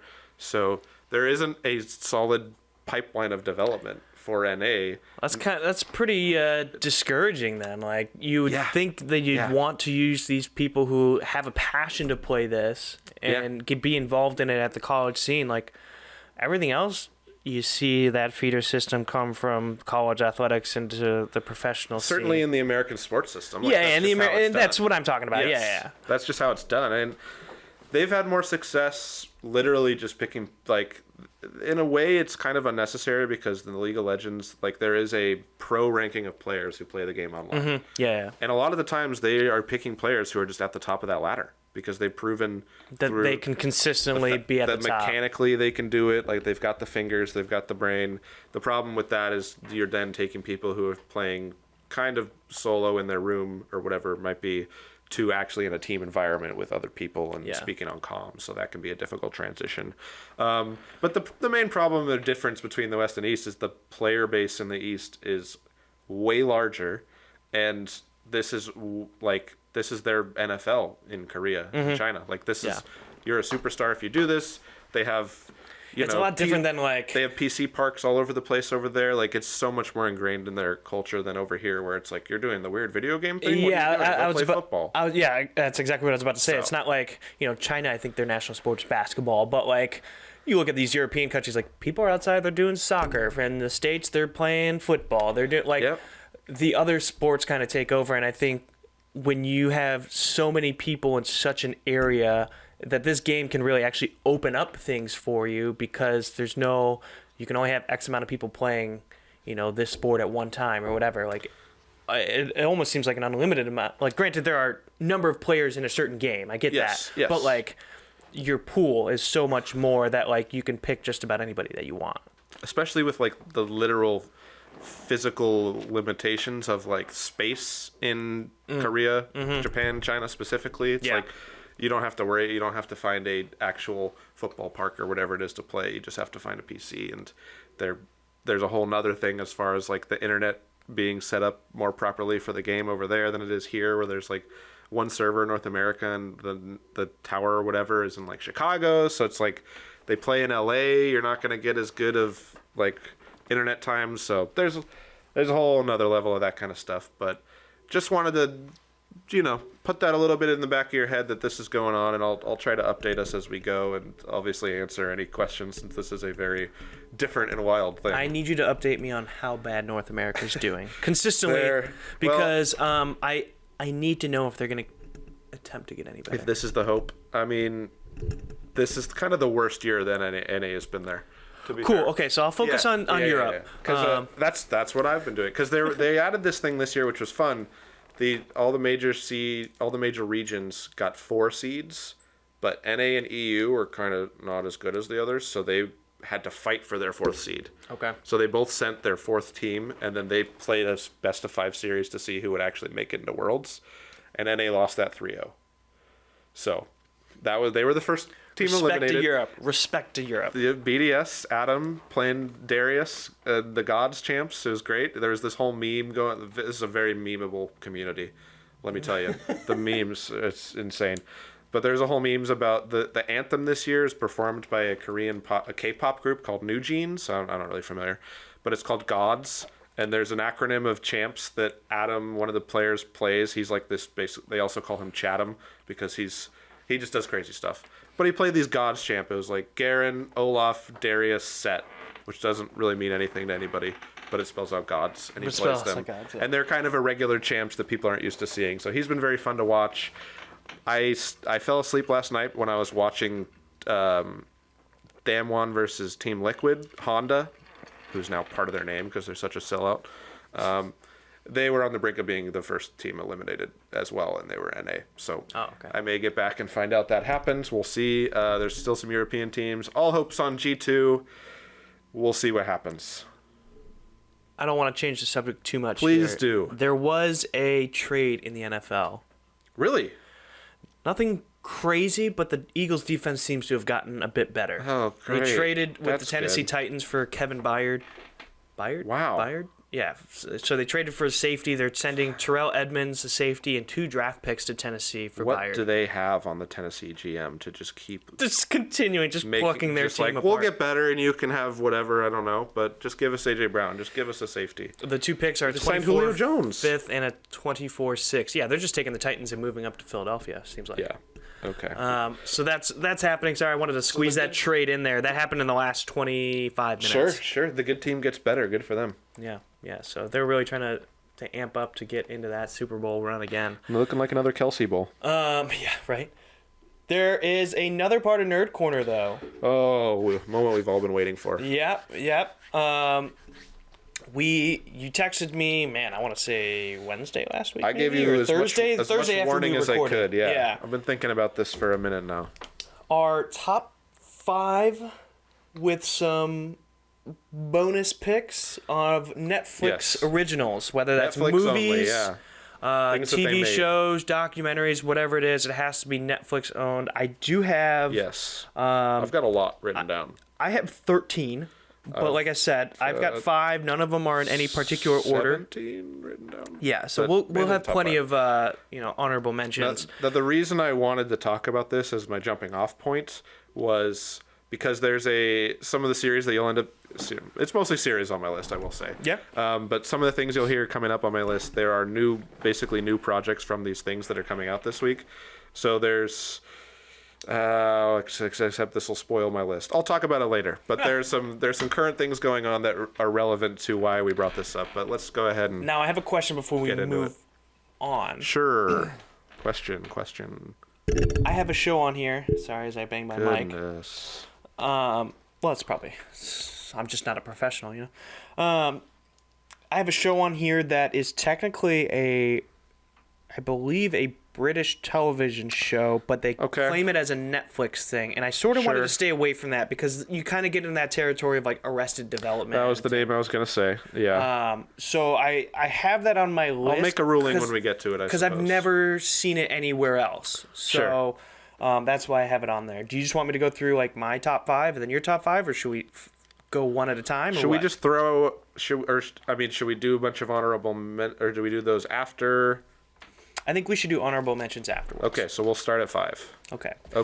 For me, loved this documentary It's tough to get down to 5. I know, and I'm looking at my list right now. 4 I felt good about. This 5 spot could have been 5 different things. Yeah. So, go ahead. Yeah. The Battered Bastards of Baseball. Oh. It's a documentary about the Portland Mavericks. Yes. And I watched this before I moved out to this area. Is this the Kurt Russell one? Yes, it is. Okay. Kurt Russell's dad was owner of the team. Kurt Russell, the movie star. Correct. Yeah. I've been meaning to watch this. Played on the team. It's actually a really entertaining. It was basically independent baseball before independent baseball was even made. Everything was always minor league baseball this, minor league baseball that. But because of this team, the Portland Mavericks, they were kind of able to go rogue and create their not rules to the game, but how they advertise the games, and like players sitting on top of the dugouts and like adding their own quirk to it and making a name for themselves. It is the birth of independent baseball. So if you're interested in baseball, I highly recommend it. I mean, I watched this probably 2 years before I moved out here, and it still sits up there as probably one of my favorite documentaries that I've watched. Just one episode. I think it's like 90 minutes, but a lot of information. Oh, really? Just the one? Okay. And I actually met one of them before COVID happened. The Hops used the Mavericks like uniforms. They would have like Mavericks days. Yeah. And they brought back one of the original Portland Mavericks, and I got to meet him at the game and talk to him about it. So The Battered Bastards of Baseball is in my top 5 of Netflix-produced movies, shows, documentaries. That's awesome. Yeah, I've been recommended that and been meaning to watch that for a long time, but have not yet. My number 5 was almost also documentary, but didn't quite make it. My number 5, I ended up going with BoJack Horseman. That's also in my top 5. Whoa, okay. That is in my top 5. I didn't know where I was going to put that one, but BoJack Horseman, absolutely in my top 5. My wife hates it, but like, I think it's... I hate watching it sometimes. I think it's well written. I think the subtleties of the animal characters having their own mannerisms in the background, like that's part of the episodes that I find so entertaining about it. Yeah, the bird person like flying in the background or something. Like one of my favorite episodes, this probably might say something about me, but when it's Patton Oswalt is the voice of the character, he's like he's a Navy SEAL or former Navy SEAL or something like that. He's like, just because you're in the Army, you think everything needs to bow down to you, and it's like, you think you're better than everybody else, and like that episode makes me crack up all the times over a freaking box of muffins. Like, yeah, the ability of that show to like tonally shift from like the most ridiculous kind of over the top gags and animal based humor to the stuff that is kind of the reason it made my list of like the emotionally serious stuff, toll of the stuff that they do, and like introducing his daughter later in the seasons. And the whole thing where he goes to his old friend's place and lives in the boat for a month, like where that goes, like him and Diane. It's very dark. I actually really liked the Aaron Paul character, because this was right after he had finished Breaking Bad. It really was, and so you're thinking of Aaron Paul as his gritty kind of character actor, he plays and Todd the goofball. Who's like doesn't really know. I think he's non-binary in the show, and like he doesn't know what he wants to really like do, and he's just sort of in the house with BoJack as this weird hype man sometimes, but then also his sounding board to like make it real. Like BoJack will ask him questions, and he sort of brings him back down to earth at times. So that was also in my top 5. Yeah, and it kept the quality pretty much all the way through. It was a show that it was like kind of difficult to finish at a certain point, where I was like, I've got 2 seasons of BoJack I need to catch up on. Woof. Like, no pun intended. Like, here we go. And I mean, it was 100% worth it. I like the way they finished the story out, and Plus, I love Will Arnett. He just does a perfect. Way up there. Yes. Like, if BoJack was anybody else, like voice wise, I don't know if it necessarily hits the same. Yeah, that kind of wry, worn out, beaten down, but still comedic. Like, he might be his like best role right up there with a Joe Bluth or something. Yeah, the oh my goodness, the kids in the trench coat too. That gag that always happens, like that one makes me laugh all the time. Never gets old. Yeah, lots. That's the thing. It's like they do these ridiculous, like kind of surface level, very simple gags that'll get you, and you're like, I can't believe that got me. And then they'll just do a whole emotional episode about his upbringing with his mother and stuff like that, or alcoholism. So who also cross over into Arrested Development, because that was mom. That's right. Yeah. Who R.I.P. has passed away. Yeah, Jessica Walters. Yeah. Yeah, I'm now actually. This is a side thing, but I'm probably going to try and finish Archer as well, which I think she's no longer in, obviously. But another good show. Went on a long time. But yeah, BoJack I got in there. Just a lot of, as well, we'll get into my list later on, but like I was trying to judge shows as a whole. Mm-hmm. So it's not like, to me, there are some shows. It's not like one season that. To me, there are some shows, like, man, that'll maybe be a separate list at some point, but there are some shows that season ones are incredible and didn't really vibe with the rest of it. Things so kind of they fall lost off a lot from of points there. for that. BoJack, I feel like, was pretty consistent and held it up for a while. My number 4, I'll roll right into. There's already a bit of a theme, being that it's also animated. I went with Arcane, which... Haven't seen that. Do you know anything about this? No. Hilarious, because maybe I should have done this as my transition, but this is a League of Legends show. Oh, classic. Okay. Yes, right? Isn't that funny? Totally works out that way. This is a show produced by League of Legends, based on League of Legends characters, set in League of Legends cities. The lore of League of Legends has always been kind of its own thing on the side that some people are into and most people ignore. This pulls, I have no idea how much this pulls from it, honestly, because I don't pay attention to any of that. But this was, when it came out, this was like, this isn't going to work. This is going to be some like cash grab, nothing show. It's like, it's actually kind of incredible. It's one season animated. It's about a little girl and her sister and the struggles they go through, and like this, what do you want to call like a sort of inner city or something like that. It's kind of incredible. I'm not gonna lie. The soundtrack is also great. They got JID as well as what are the people? The Imagine Dragons, I think. Oh, okay. Yeah, they did like the main song for it. There's a lot of good songs on that album, or soundtrack, I should say. But yeah, Arcane is 100% one you should watch. Just one season, pretty easy. But it's way up there for me. I love it. Fantastic. Okay. But yeah, you're gonna see some more animated stuff from me. For sure. That is in my wheelhouse for sure. Moving on with my list, since we already said BoJack Horseman's on my list. So my third one in my top 5. Again, mine have no particular order. That's right. Yeah. Mine have no order. Mine is very fluid. Yeah. Archive 81. I've seen this on there a lot. Is this another doco? No, this was an original series. Unfortunately, it only had one season because of freaking algorithms, which I think, really is not how you should judge shows. I think you should judge them more on the quality of their content and everything that they're doing. Sure. But basically, it's... I just think of that scene from Barry now, where her show gets canceled because of the algorithm. Yeah, because and she's like, "What do you mean?" It's like the algorithm loves this other show, and it's like, "But it was so good." Yeah. So Archive 81 is about an archivist who takes a job restoring old videotapes, and he gets thrust into a mystery involving the missing director of these videotapes because it involves a cult in this building that he is also archiving all these tapes. And it creates this parallel world that he goes into. There's a lot of sci-fi stuff to it. Like this came out around, well, maybe not sci-fi is the right word, but came out around Halloween time last year. And so I just thought, as a show, I didn't know any of the...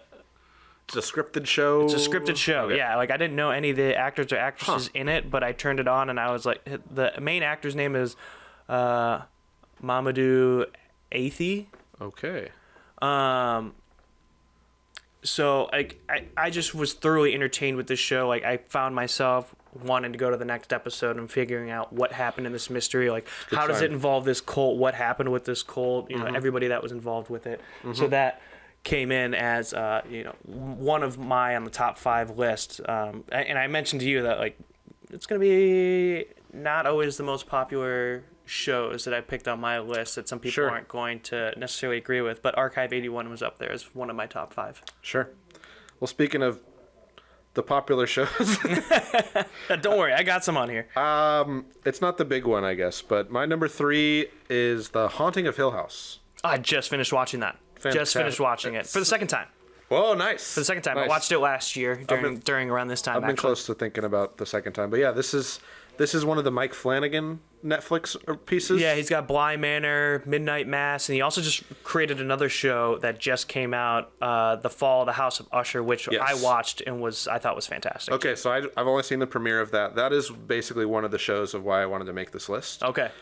Because I knew Haunting of Hill House, and actually I have Midnight Mass as my number 10. Oh, do you? Okay. For a long time, I just had the two of them on this line with a hyphen in between. They're pretty close to me. If I had to choose, I'd go Haunting of Hill House. It's a little more...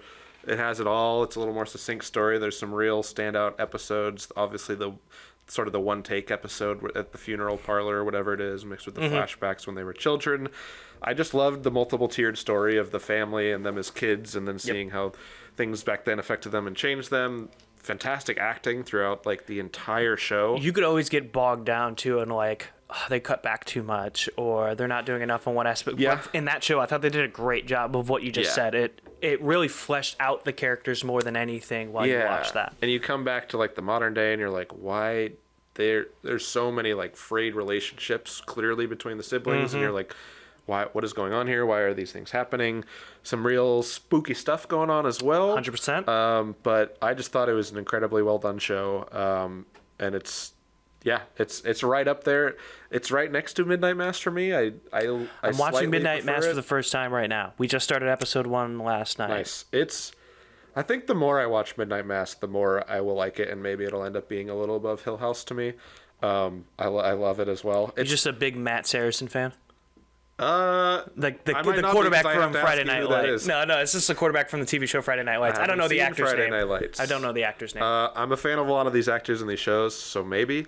Mike Flanagan is a big fan of reusing these actors. Oh yeah, that's the one thing I've noticed. There's a ton of the same actors. I like a lot of his stuff. Pretty much all the Netflix shows I'm a big fan of. A lot of the movies that he's done. He did something I thought would be impossible, which is a long-awaited sequel to The Shining when he did Dr. Sleep with Ewan McGregor. I have seen that one. Yeah. Wait, Flanagan did that? Yeah. Oh, I didn't know that. He did that. I want to say Rebecca Ferguson. Zach Guilford is the actor's name. I have to see a picture here. I don't know what that means. That dude. He's the main character in Midnight. Yeah, he's the main guy in Midnight Mass. He's good. He's not my favorite of the cast. Yeah, he's fine. He's good. But yeah, I don't know what I was saying. Oh, the second to most recent, I guess now, Mike Flanagan Netflix thing. Did you watch? What was that even called? Midnight Club. I have not seen that now. It's okay. I could pass it. Yeah, it's a little all over the place. Okay. And then it got canceled, and he like posted his thoughts of what the rest of the series would be, and I was like, I don't know. It was sort of a tough one. I don't want to talk about that one. We got too much other stuff to talk about. But a lot of the other stuff from him that I've loved, Haunting of Hill House, Midnight Mass, are way up there. Haunting of Bly Manor, I really enjoy as well. So yeah, those are all fantastic. I have a hard time getting past the perfectly splendid from the little girl in the first like 2 episodes. It's like nails on a chalkboard right now to me. They do a good job with those kids though, I will say. Like I'll have to finish watching. We're only 2 episodes in on that one too, so it's a great show, and it's a lot of the same actors obviously from the other one, but yeah, some of the reveals in Haunting of Hill House as well. That's the one with the bent neck lady, right? Yeah, that reveal was just like, oh. I got chills when that happened. Like it's still like that is a pretty masterfully done reveal. So I'm a big fan of that and kind of the way he does a lot of his stuff. So yeah, that's my number 3. Do you got? Yeah, going into my final 2 of my top 5. Oh boy, there's no way you'll have either of mine. Probably, maybe.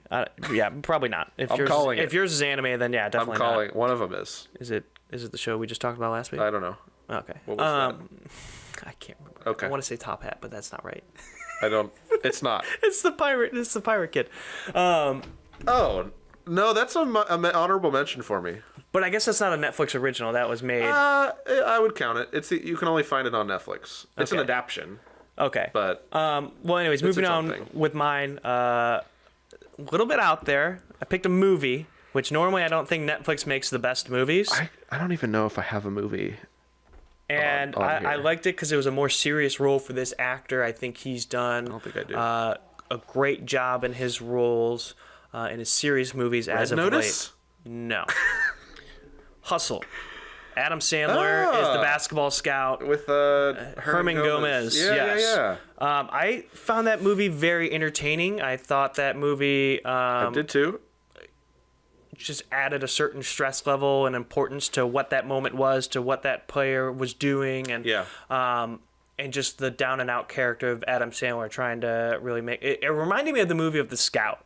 Have you ever seen that movie? Brendan No. Fraser, Al Brooks. I have not. Al Brooks finds Brendan Fraser pitching in the Spanish League, and apparently he's got like an amazing arm, and ends up throwing a perfect game in the World Series because he found him as a scout. But like that's sort of what it reminded me of. Not that The Scout's the best movie, but I thought Hustle was well done. Like not one of those crazy CGI, lots of explosion Netflix movies that we constantly see. Yeah. So that one fell into my top 5 as a Netflix original. Wow. That's solid. I do. This is, I think, is a good representation of my issue with the Netflix movies. Is I remember watching it, I remember liking it, and then it faded out of my memory pretty quickly after that. Less so. This one I have more fond memories of and can point out more scenes from, I guess, than other stuff that really just kind of disappears from my memory immediately. Which is my main issue with a lot of these Netflix movies. It's just like, oh yeah, I watched that. I watched that. Yeah, I watched that. Yeah, I did. So, but yeah, Hustle I remember being a good time. It was kind of like a Diet Uncut Gems. A little less frantic. Yes. A little less crazy. But, again, common denominator, that's Adam Sandler again. Exactly. Yeah, so, yeah, down and out guy trying to figure out what he's doing in this sort of niche little area, part of New York. So, similar vibes to that movie. I would lean that movie a little bit more than this one, but yeah, very, very fun movie. Easily the best Netflix Adam Sandler movie. Yeah, better than Hubie Halloween. A little just above it. What's the other one? Murder Mystery. Ridiculous 1 and 6, 2. Yeah. Ridiculous 6. Well, he had a big deal with Netflix, Missy, but he's getting his friends' movies there. Yeah, we don't. Yeah. Those are on the bottom 5. That's a different. Yeah, that's a different thing. If we ever do this. So yeah, your nice. Next second to last. My pick. number 2 is Dark Crystal: Age of Resistance. Never heard of it. Okay, yeah, that's what I thought. Fantastic show. This is I think it's Jim Henson's kid, son. Or no. Kermit the Frog, Jim Henson? Yes. Yeah. This is a Henson Company production. Okay. It is entirely puppetry. There are no humans in this show. I mean, they're below the sets. Yeah. So it is entirely like real stuff that they made, sets that they created, a mixing of CGI and whatnot, and entirely puppetry characters. And it's like incredible. Like I love it. It's like a fantastic just little fantasy storyline in this fantastic little world, and without like the restriction. It's similar to the animation thing where you can do so much more kind of wild stuff, at least in setting up a lot of these locations and sets. I love it. It's an adaptation or a sequel, I guess, to like the Dark Crystal movie back in the day, which wasn't the David Bowie one, or was it? Sounds like it. I always get this one and Labyrinth confused. Labyrinth is David Bowie, for sure. So this one I don't think is David Bowie. Or Jennifer Connelly? Hard to remember. But they have the Skeksis, which I believe I'm saying correct, which is like the big bird people. Those puppets are incredible. Like, especially the stuff they're able to do now. It's a show. I think it's 8 episodes or so. It starts with like these different characters in these different parts of this fantasy world, and they all kind of have their own hero's journey and issues that they have to deal with, and then they end up coming together as a band and fighting the evil. And it kind of blew me away. I wasn't expecting to love it as much as I did, but you very quickly kind of forget that you're even watching puppets. It's so well done.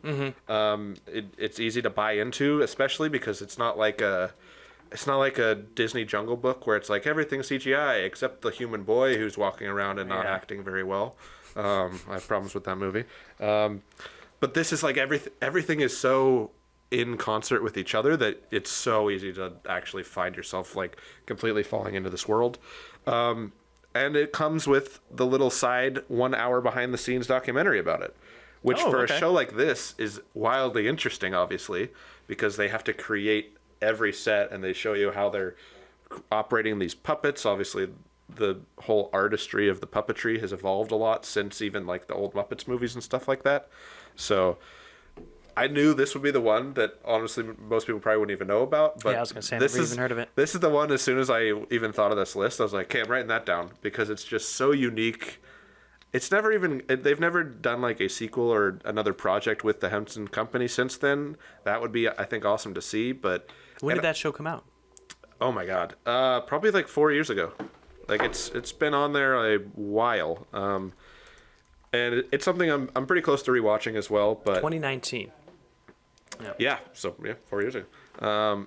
But it's incredible. If you're in the mood for that kind of thing, it's beautiful. It's beautiful to watch, and it's really cool to see how they do it behind the scenes as well.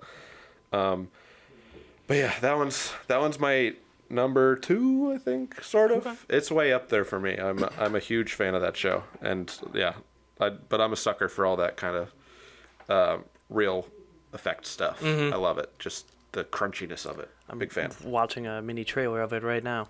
It looks great too, right? Yeah. Like, it's kind of incredible. Yeah, once you get into it, you forget real quick that you're watching 3-foot-tall furry people. Mm-hmm. So it's huge fan. Couldn't recommend it more. Some of the best like set designs and creature designs out there that aren't like a Guillermo del Toro movie. Yeah, right. So huge fan of that. Watched that Pinocchio movie not too long ago. I thought that was pretty good. That's probably an honorable mention for me. That would make it like the only movie on here. Oh, okay. That I actually really enjoyed it. The way he like changed it into like the French Revolution kind of adaptation, and how grimy and gross French, it was. Or what? World War II in Italy. Okay. I thought they were in. Oh, maybe it's Italy, not France. I was thinking of. I'm getting it mixed up because I'm watching a new show that is about that. Gotcha. But yeah, mixing it with kind of all that. Yeah, that whatever it was, communism scare, or World War II, or Nazi stuff. I was a big fan of that movie. Fascism, yeah. Fascism, that's the word. My final pick for my top 5 list, and I've got quite a few honorable mentions that I feel like I need to at least address. Yeah. But my top one, similarities to one of the shows, mainly just because of actors. They've been in the same thing before. But Ozarks. Jason Bateman as the lead. Sure. This is my blind spot for Netflix. Laura Linney. I think I watched the first season. Her character, not the actress. Yeah. One of my top 5 least favorite characters of all time. Yeah. And it's not because the actress does a bad job. I think Laura Linney does a great job. Character makes some frustrating choices. Very much so. Much like Skyler in Breaking Bad. Yeah. Skyler drove me nuts. Sure. But Ozarks, because I love the... 1, Naperville. That's where the family's from. That's my hometown. 2... before they have to leave. Before they have to leave, yeah. Right. Great first episode. It just draws you right in. Yeah, big fan. It kind of lost just me. The storyline of having to launder all this money and the things that... Like, it's not a normal Jason Bateman role, I feel like. Jason Bateman is very much a funny guy. Like, he's done serious things, don't get me wrong, but, like... A lot more funny. Yeah, a lot more of a comedy guy than anything, and very serious in this role. The fuck you are. Like, those types of things. He just carries himself so well. Like, the kids who are part of this family, they also do a good job. Like, I think the daughter, this is one of her only credits, like, as an actress. So, at least it was when they first started the show. And the way everything gets revealed down the line and the tension that is brought on, it just kept drawing me into wanting to hit play on the next episode. Yeah. The last episode gave me Soprano vibes. Whoa. In what sense? In the abruptness of its ending, or in a little of both? Okay. I'll let you watch the show. Because you just said you only seen the first season. Don't know if I will. It's a big commitment. I'm very much behind at this point.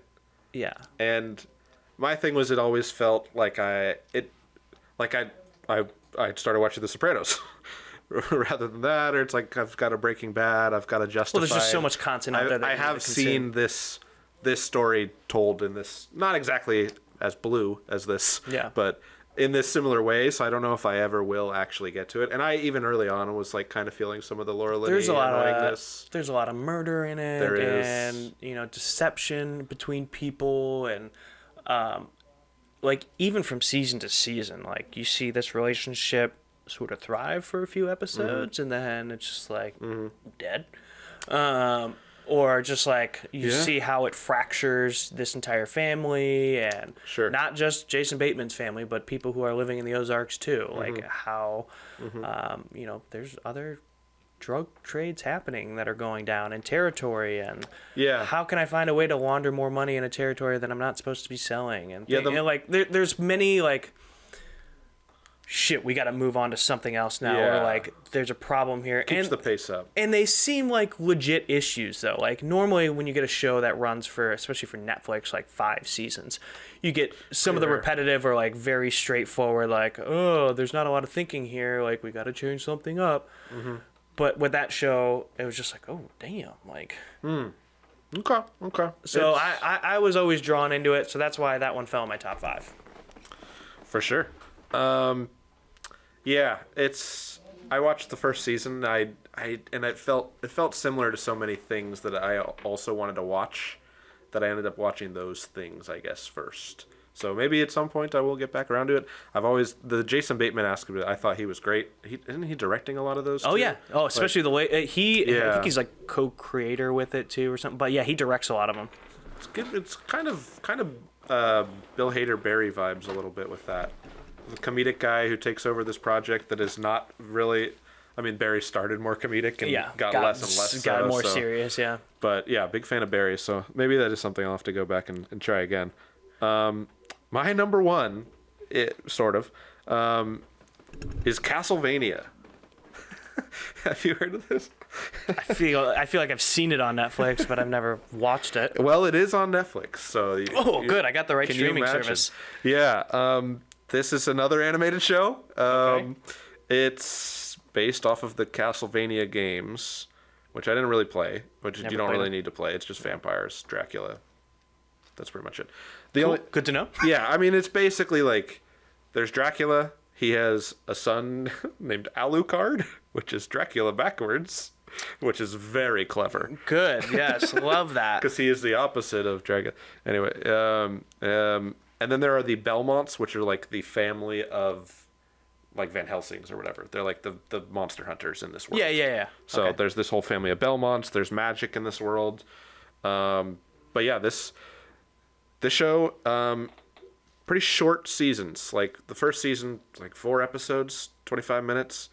And then it's like there are 4 total seasons. I don't think any of the seasons are more than like 6-8 episodes. Okay. So I've always loved the show because it is so concentrated and on what it is and what it wants to be. There's not fluff and hours of filler and that kind of thing. It gets to it and gets moving quick. Kind of reminds me of like, and only in this timing aspect, like Luther. How like seasons aren't like 10 episodes. Like some of them Luther. They'll fluctuate from 6 and then 8, and then I think one of them even only has 4 episodes. Like, that show is wildly interesting. I've recently caught up on that. That Netflix movie might be on my honorable mentions. Haven't seen that one yet. It would certainly be on my movie list. That was a good one. It had Andy Serkis in it as a creepy fella. Love Andy Serkis. We both have an enjoyment of Andy Serkis. Yeah. We both. Yeah, I have to cop to that. But yeah, Castlevania is great. The first season sets up Dracula, and it's pretty much old school Dracula. This woman comes into his castle and kind of like opens up his heart to humanity, basically, in her kindness. Okay. He ends up kind of going and living with her. Gives me Grinch vibes. Yeah, sure. I don't remember a woman who came and saved the Grinch. The little girl opens up the Grinch's heart to acceptance to other people. Yes. Yeah, he's very much like, I mean, he's been a vampire for thousands of years. He's totally over life in general. He just he sits in his all your castle. friends are dead, you know? Obviously, all of his human people don't like him, so he's very, down on the whole thing. And this lady finds his castle and comes in and kind of opens his heart. She makes him more human. They kind of end up just going off from the castle and living their own little life in this little cottage until one day the church comes and grabs her and thinks she's a witch. Burns her at the stake. Hanging out with Dracula. In the middle of the plaza. This is all pilot stuff. It's not very spoilery. What the heck? This is the setup to the whole thing. Yeah. And he comes home from... She basically is like, I want you to like give the humans a chance. And he's like, okay, I'll travel the world and meet people and give them a chance. So while he's away, she gets burned at the stake? Yep. So, I'd just be like, nope, no more humanity for me. Well, that is pretty much what happens. He comes home and finds his wife gone and finds... Oh, they got married? I mean... partner. I don't know if there was a specific ceremony or whatever. Yeah, but is basically his wife. And finds what has happened. He appears at the stake, I think, as or right after it happens, as a giant like Dracula in the sky, and is basically like, I am going to kill everybody in a year if you don't like get your stuff together. I forget the exact ultimatum he gave him, but he's like, I'll be back in a year. You guys better have figured this out or something, or you'll just feel my wrath in general. Maybe it's not an ultimatum.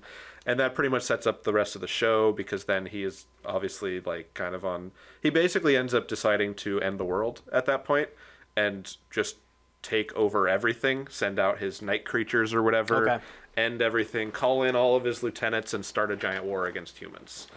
So, which they kind of brought on themselves. But there's a lot of interesting stuff in here because the church is the villain a lot of the times. They're mixing with some of the demons stuff and giving them their power and who's really in charge here. It's all set sort of in the medieval ages. So but it's following, this guy, Trevor Belmont, and this mage lady that he meets, and then they end up meeting up with Alucard, and it's kind of their three adventures going. There's a couple different seasons. They go from town to town. They're fighting Dracula.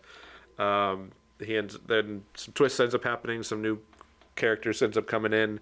There's some really interesting stuff there's these people who are called like, they're basically people who make night creatures, which are like, you take a body from a deceased human and hit it with a magic gavel, and it turns into like a 10-foot tall Batman that'll fight for you, kind of thing. Nice. There's a lot of interesting stuff with two of those characters because they're very conflicted, and some of them don't want to be there, some of them are held captive, and there's a lot of humanity that they actually end up getting into this series.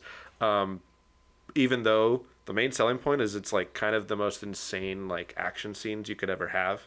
Like, they're so beautifully animated between all of these action scenes, and they do can just do a lot of crazy stuff with a lot of the tools that they've created in this fantasy world. So that's kind of like the main showstopper, is like, oh, here we go. Now we're getting to the big fight or whatever. Mm-hmm. And there's just a lot of interesting stuff. It feels very like close to like an anime, a lot of anime inspiration and that kind of stuff. Okay. Without all of the filler. So it's like the perfect thing that you could want. It's all the action, none of the filler. So yeah, Castlevania is great. And this was actually the reason I started this list, because there's now a Castlevania Nocturne series that they're coming out with. They wrapped up these 4 seasons. Is it nocturnal? I don't really know. I mean, yeah. Seems like it was just a cool thing. It's got the E on the end. Like, okay. Obviously, there's going to be a lot of night scenes in this vampire series. Not super clear on if that's a specific name or whatnot, but the thing that's interesting about this new show is it is the one set in the French Revolution. Oh, okay. And they're actually doing a lot more interesting stuff as far as some parallels with like the vampire myth and human history, where basically now all the vampires kind of have a deal with like the high up rich people in these countries, where they're basically a part of the aristocrats or whatever, and they'll feed on like the peasants and stuff. But so there's a lot of vampires that are like slave owners, so they're doing a lot of parallels there as far as like some of the people who are our main characters are former slaves or freed slaves. They end up basically starting a revolution to overtake like the established powers, which are like basically literally vampires.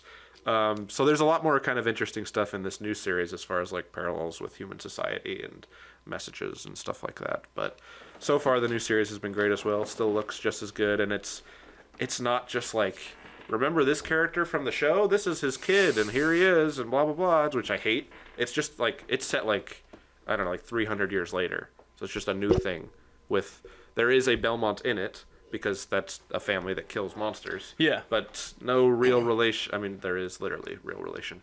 But there's a bloodline, but it's not the same characters or anything like that. The main character from the first show hasn't showed up and been like, hey guys, how's it going? So just pops in. Yeah, so far they're doing good. First season's 8 episodes, so we'll kind of see how that goes. But yeah, those were that, as well as the Mike Flanagan stuff, was kind of the inspiration for this top 5. I'm about it. And originally we were like, top 5, I could do that. Beyond that, I don't know. And then a lot more just kept coming up. I mean, we can run through. I started to really put some more thought into it. I thought of one while I was sitting here that I probably should have had somewhere on this list, but David Fincher's Mindhunter. Fantastic show. Shamefully, I've never seen it. Fantastic show that he kind of decided to not He could have got another season and he didn't want it. Yeah, he didn't want to do it. I did hear about that. He made this Mank movie with Gary Oldman that's like has something to do with it's like the story of something it's when they were blacklisted. Kane. Oh yeah, you're right. Something It's about writing the script for Citizen Kane. Yeah. Yes. So he did that instead of another season of Mindhunter, which I certainly regret. But I forget if there's 2 or 3 seasons of that. But that show's awesome. There might only be 2. But that show's fantastic. Serial killers in the 60s and 70s kind of it's kind of the creation it's like the of that birth whole of organization. finding serial killers and and behavior analysis and stuff. Yeah, the whole mental side of it as far as tracking these people and what makes them this versus a lower level of this or that kind of thing.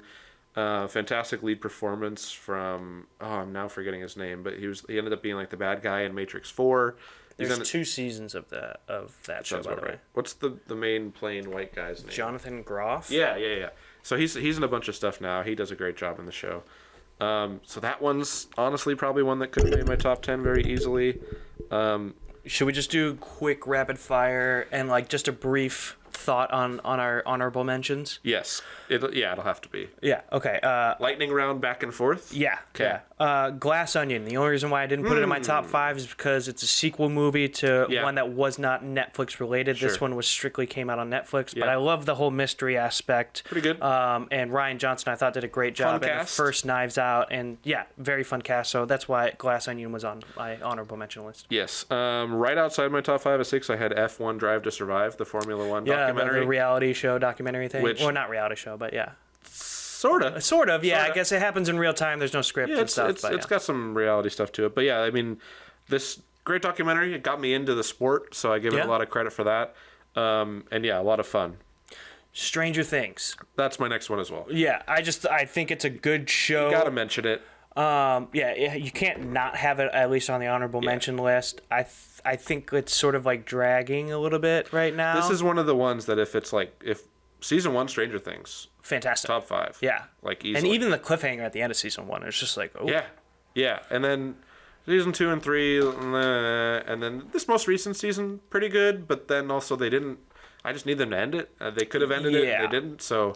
And I hate how they're doing that, like half of this season right now, and wait a couple months, and then the second half will come out. That was weird. The lengths of the episodes were all over the place. Yeah. Some of the pacing suffered from that because it's like here's 5 episodes, relatively normal. Here's 2 episodes. One's 2.5 hours. It's like, what is this? Yeah, can't really get my head around this so much. So, but I mean, fantastic start. Because the thing we didn't. And we'll talk about this real quick because I don't have a lot of these, but like the original OG Netflix shows that got it started. Like The House of Cards, which obviously didn't make our list for probably the same reason. Doesn't really have an ending either. The Orange is the New Black. The Stranger Things, like a lot of these shows that kind of started it all that didn't quite. I never finished Orange is the New Black, but good for a while for sure. Mm-hmm.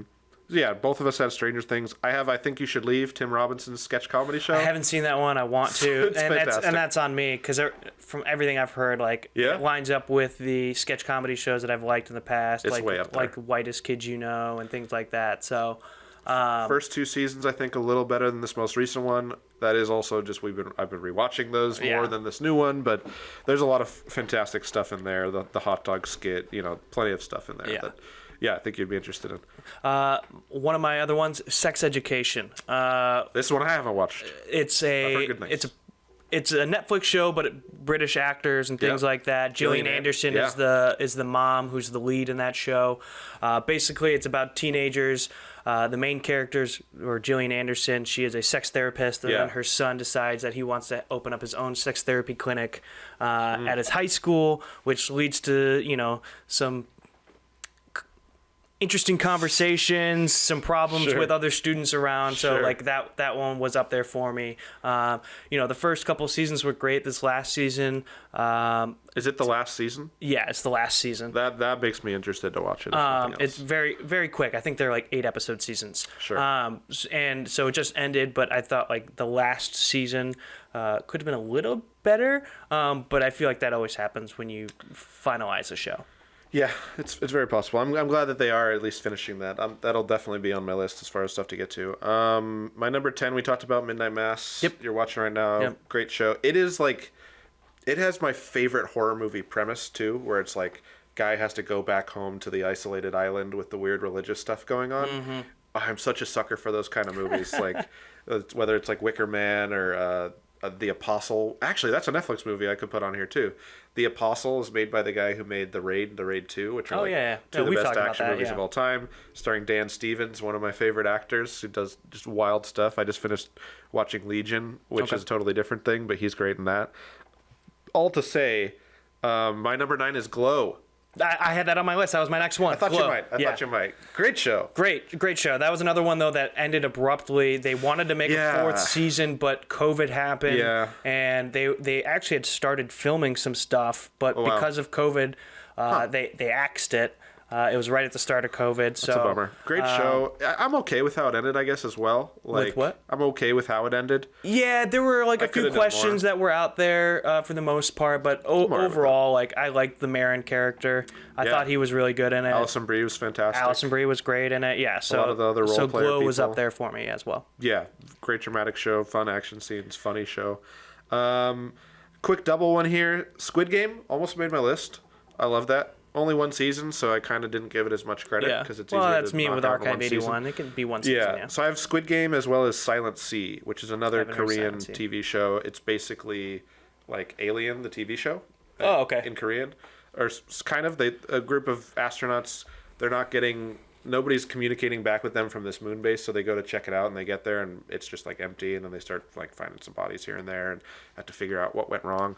A little bit better premise than I will say it finishes. Okay. But fantastic show. Some of the same actors from like Train to Busan. Okay. I think the main guy from that and some other people. So those are my 2 Korean television recommendations, I guess I'll say.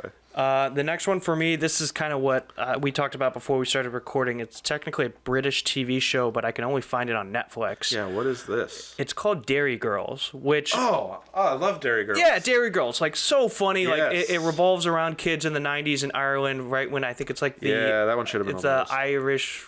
The Army of Irish Republic or whatever that is. Yeah. The IRA. It takes place during that time, but like it's so much quick-witted humor in it, and like the nun in that show is so funny. Yeah, she like kills me. Like the name alone could sound off-putting to like most people, but it highly recommended. Yeah. Dairy Girls, like so funny. Fantastic. Great little Liam Neeson cameo at the end. Yes. He's fantastic. That was so funny. And then my final 3, they're all kind of documentaries. I'll go really quick through them. 2 of them were big COVID time documentaries. Tiger King, which I thought, like, it just stuck with me because it was such a wild story. It was such a fad, too, when it was happening. It's a good one, actually, yeah. I forgot about that one. It's up there. And then the other one is Don't F with Cats. That one I'm scared to watch, but I've heard really good things. Honestly, the worst is just like the first episode and like how it gets you into the rabbit hole of what they figure out. Yeah. Otherwise, once you get past, like, I would say even the 10 sort of tough minutes, very much worth watching. So it don't sounded interesting. Yeah, Don't F with Cats. And then my final one, I like to learn things, and the Russian doping scandal was a huge issue in the Olympics a few years ago, so Icarus was up there for me. And how they specifically had people take a drug test. Only one specific person would take it to this building. They'd swap out the pee, so it was clean, and like they had to do it in this certain amount of time and all this other stuff. So I found that one really interesting, and that rounds out my honorable mentions. Right. Well, that did just... now I'm trying to remember... Was The Last Dance a Netflix thing? It was in association with Netflix, yeah. Okay, that might. But it's an ESPN Films thing, so that's kind of like it came out on Netflix, but it's an ESPN Films. Yeah, I don't think I originally watched it on Netflix, but I don't remember. Because it came out on ESPN, and it came out on Netflix internationally, is what it was. Right. Okay, I'll try to finish a couple of these. I did have One Piece live action here because I quite enjoyed it. That's what I was trying to figure out. Yeah. I have another animated sort of children's cartoon, basically called Hilda. I've heard that. Yeah. Which is great. It's like a 2-season show animated about a little girl who lives in a sort of a magical town with trolls who live around her who turn into rocks at night. And there's a lot of fun misadventures. It has a lot of heart. And it has a movie after those 2 seasons. So it's like real nice, real fun, great vibes. I have Narcos on here, which I just finished. Is good, yeah. I watched those 3 seasons. Pedro Pascal? Yep, Pedro Pascal. Boyd Holbrook, is that his name? I think so, the other white guy. He's great. I haven't watched Narcos Mexico. We'll see. Diego Luna. I'm thinking about it. Looks like a spin-off of Andor, maybe. I threw the Unbreakable Kimmy Schmidt on here. I really liked that. That's a good one. To start, it kind of fell off on it. I did. I can't remember if I even finished it, but It was an funny, interesting premise to start because, like, she's a girl that has been kidnapped for like 8-10 years or whatever. And what it reminded me of, and I'm pretty sure this is where they got the storyline from, is those girls in Ohio. Yeah. That, you know, were kidnapped for X amount of years and then they were finally let go. And so it's like her adjusting to the world in this weird way, in a comedic way. Yeah, some of the best comedy in the first season was her basically acting like a 8-year-old girl in an 18-year-old body, and some of the interactions she had with her boss's like daughter and stuff, where she would say something and the daughter would be like, "What the hell did you even just say?" Like those were great. Tina Fey show, very fun. Yeah. I have Bloodlines on here. Haven't seen it. Did you watch that? Haven't seen I really only watched season 1, but it's a great just like family mystery drama with great actors in it. Ben Mendelsohn, Coach Taylor from the show that I haven't watched. Oh, Friday Night Lights. But I know he's Coach Taylor. Yeah, you know he's Coach Taylor. There's a bunch of other great actors and actresses in that show, but it's just like family drama and fallout from a parent dying, I think, and people turn on each other. And yeah, it's a great show. I've only watched season 1. I know there's 2 more. One of my favorite characters doesn't make it to the end of season 1, so I got a little less interested in where it went. Started watching the second one. He's a ghost. I was like, I'm out. Oh, that's how they brought him back. Yeah, they did the classic. And I wasn't really feeling that as much. But I don't know. Maybe it gets even better from there. And then really the last thing that I wanted to mention was the Marvel Netflix stuff. That happened like real Daredevil quick there. The things that I wrote down is Daredevil season 1, Jessica Jones season 1. I didn't even know Jessica Jones, Jessica Jones season 1 is fantastic. It's great. David Tennant is the villain in it. Okay. The Doctor, who's now the Doctor again, which is weird. That show's awesome because the villain he plays is a guy who, when he says something to you, you have to do it, basically. Oh, okay. Like he like incepts you or something. So like he'll be like, put your hand in that blender, and then you're putting your hand in the blender. Yeah. So a lot of like very twisted stuff that he does in that show. It deals with a lot of kind of alcohol abuse and stuff like that, and his whole stuff and trauma and PTSD. Great season 1. Never watched the rest of the show. Daredevil, I watched a bunch of. Daredevil season 1 especially is fantastic. Kind of not as much after that.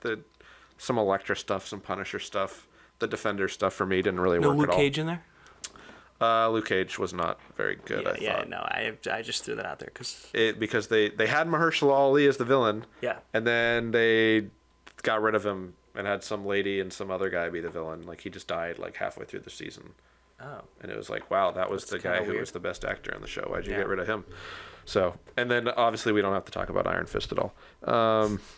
But yeah, that's the Netflix list. That's the Netflix list.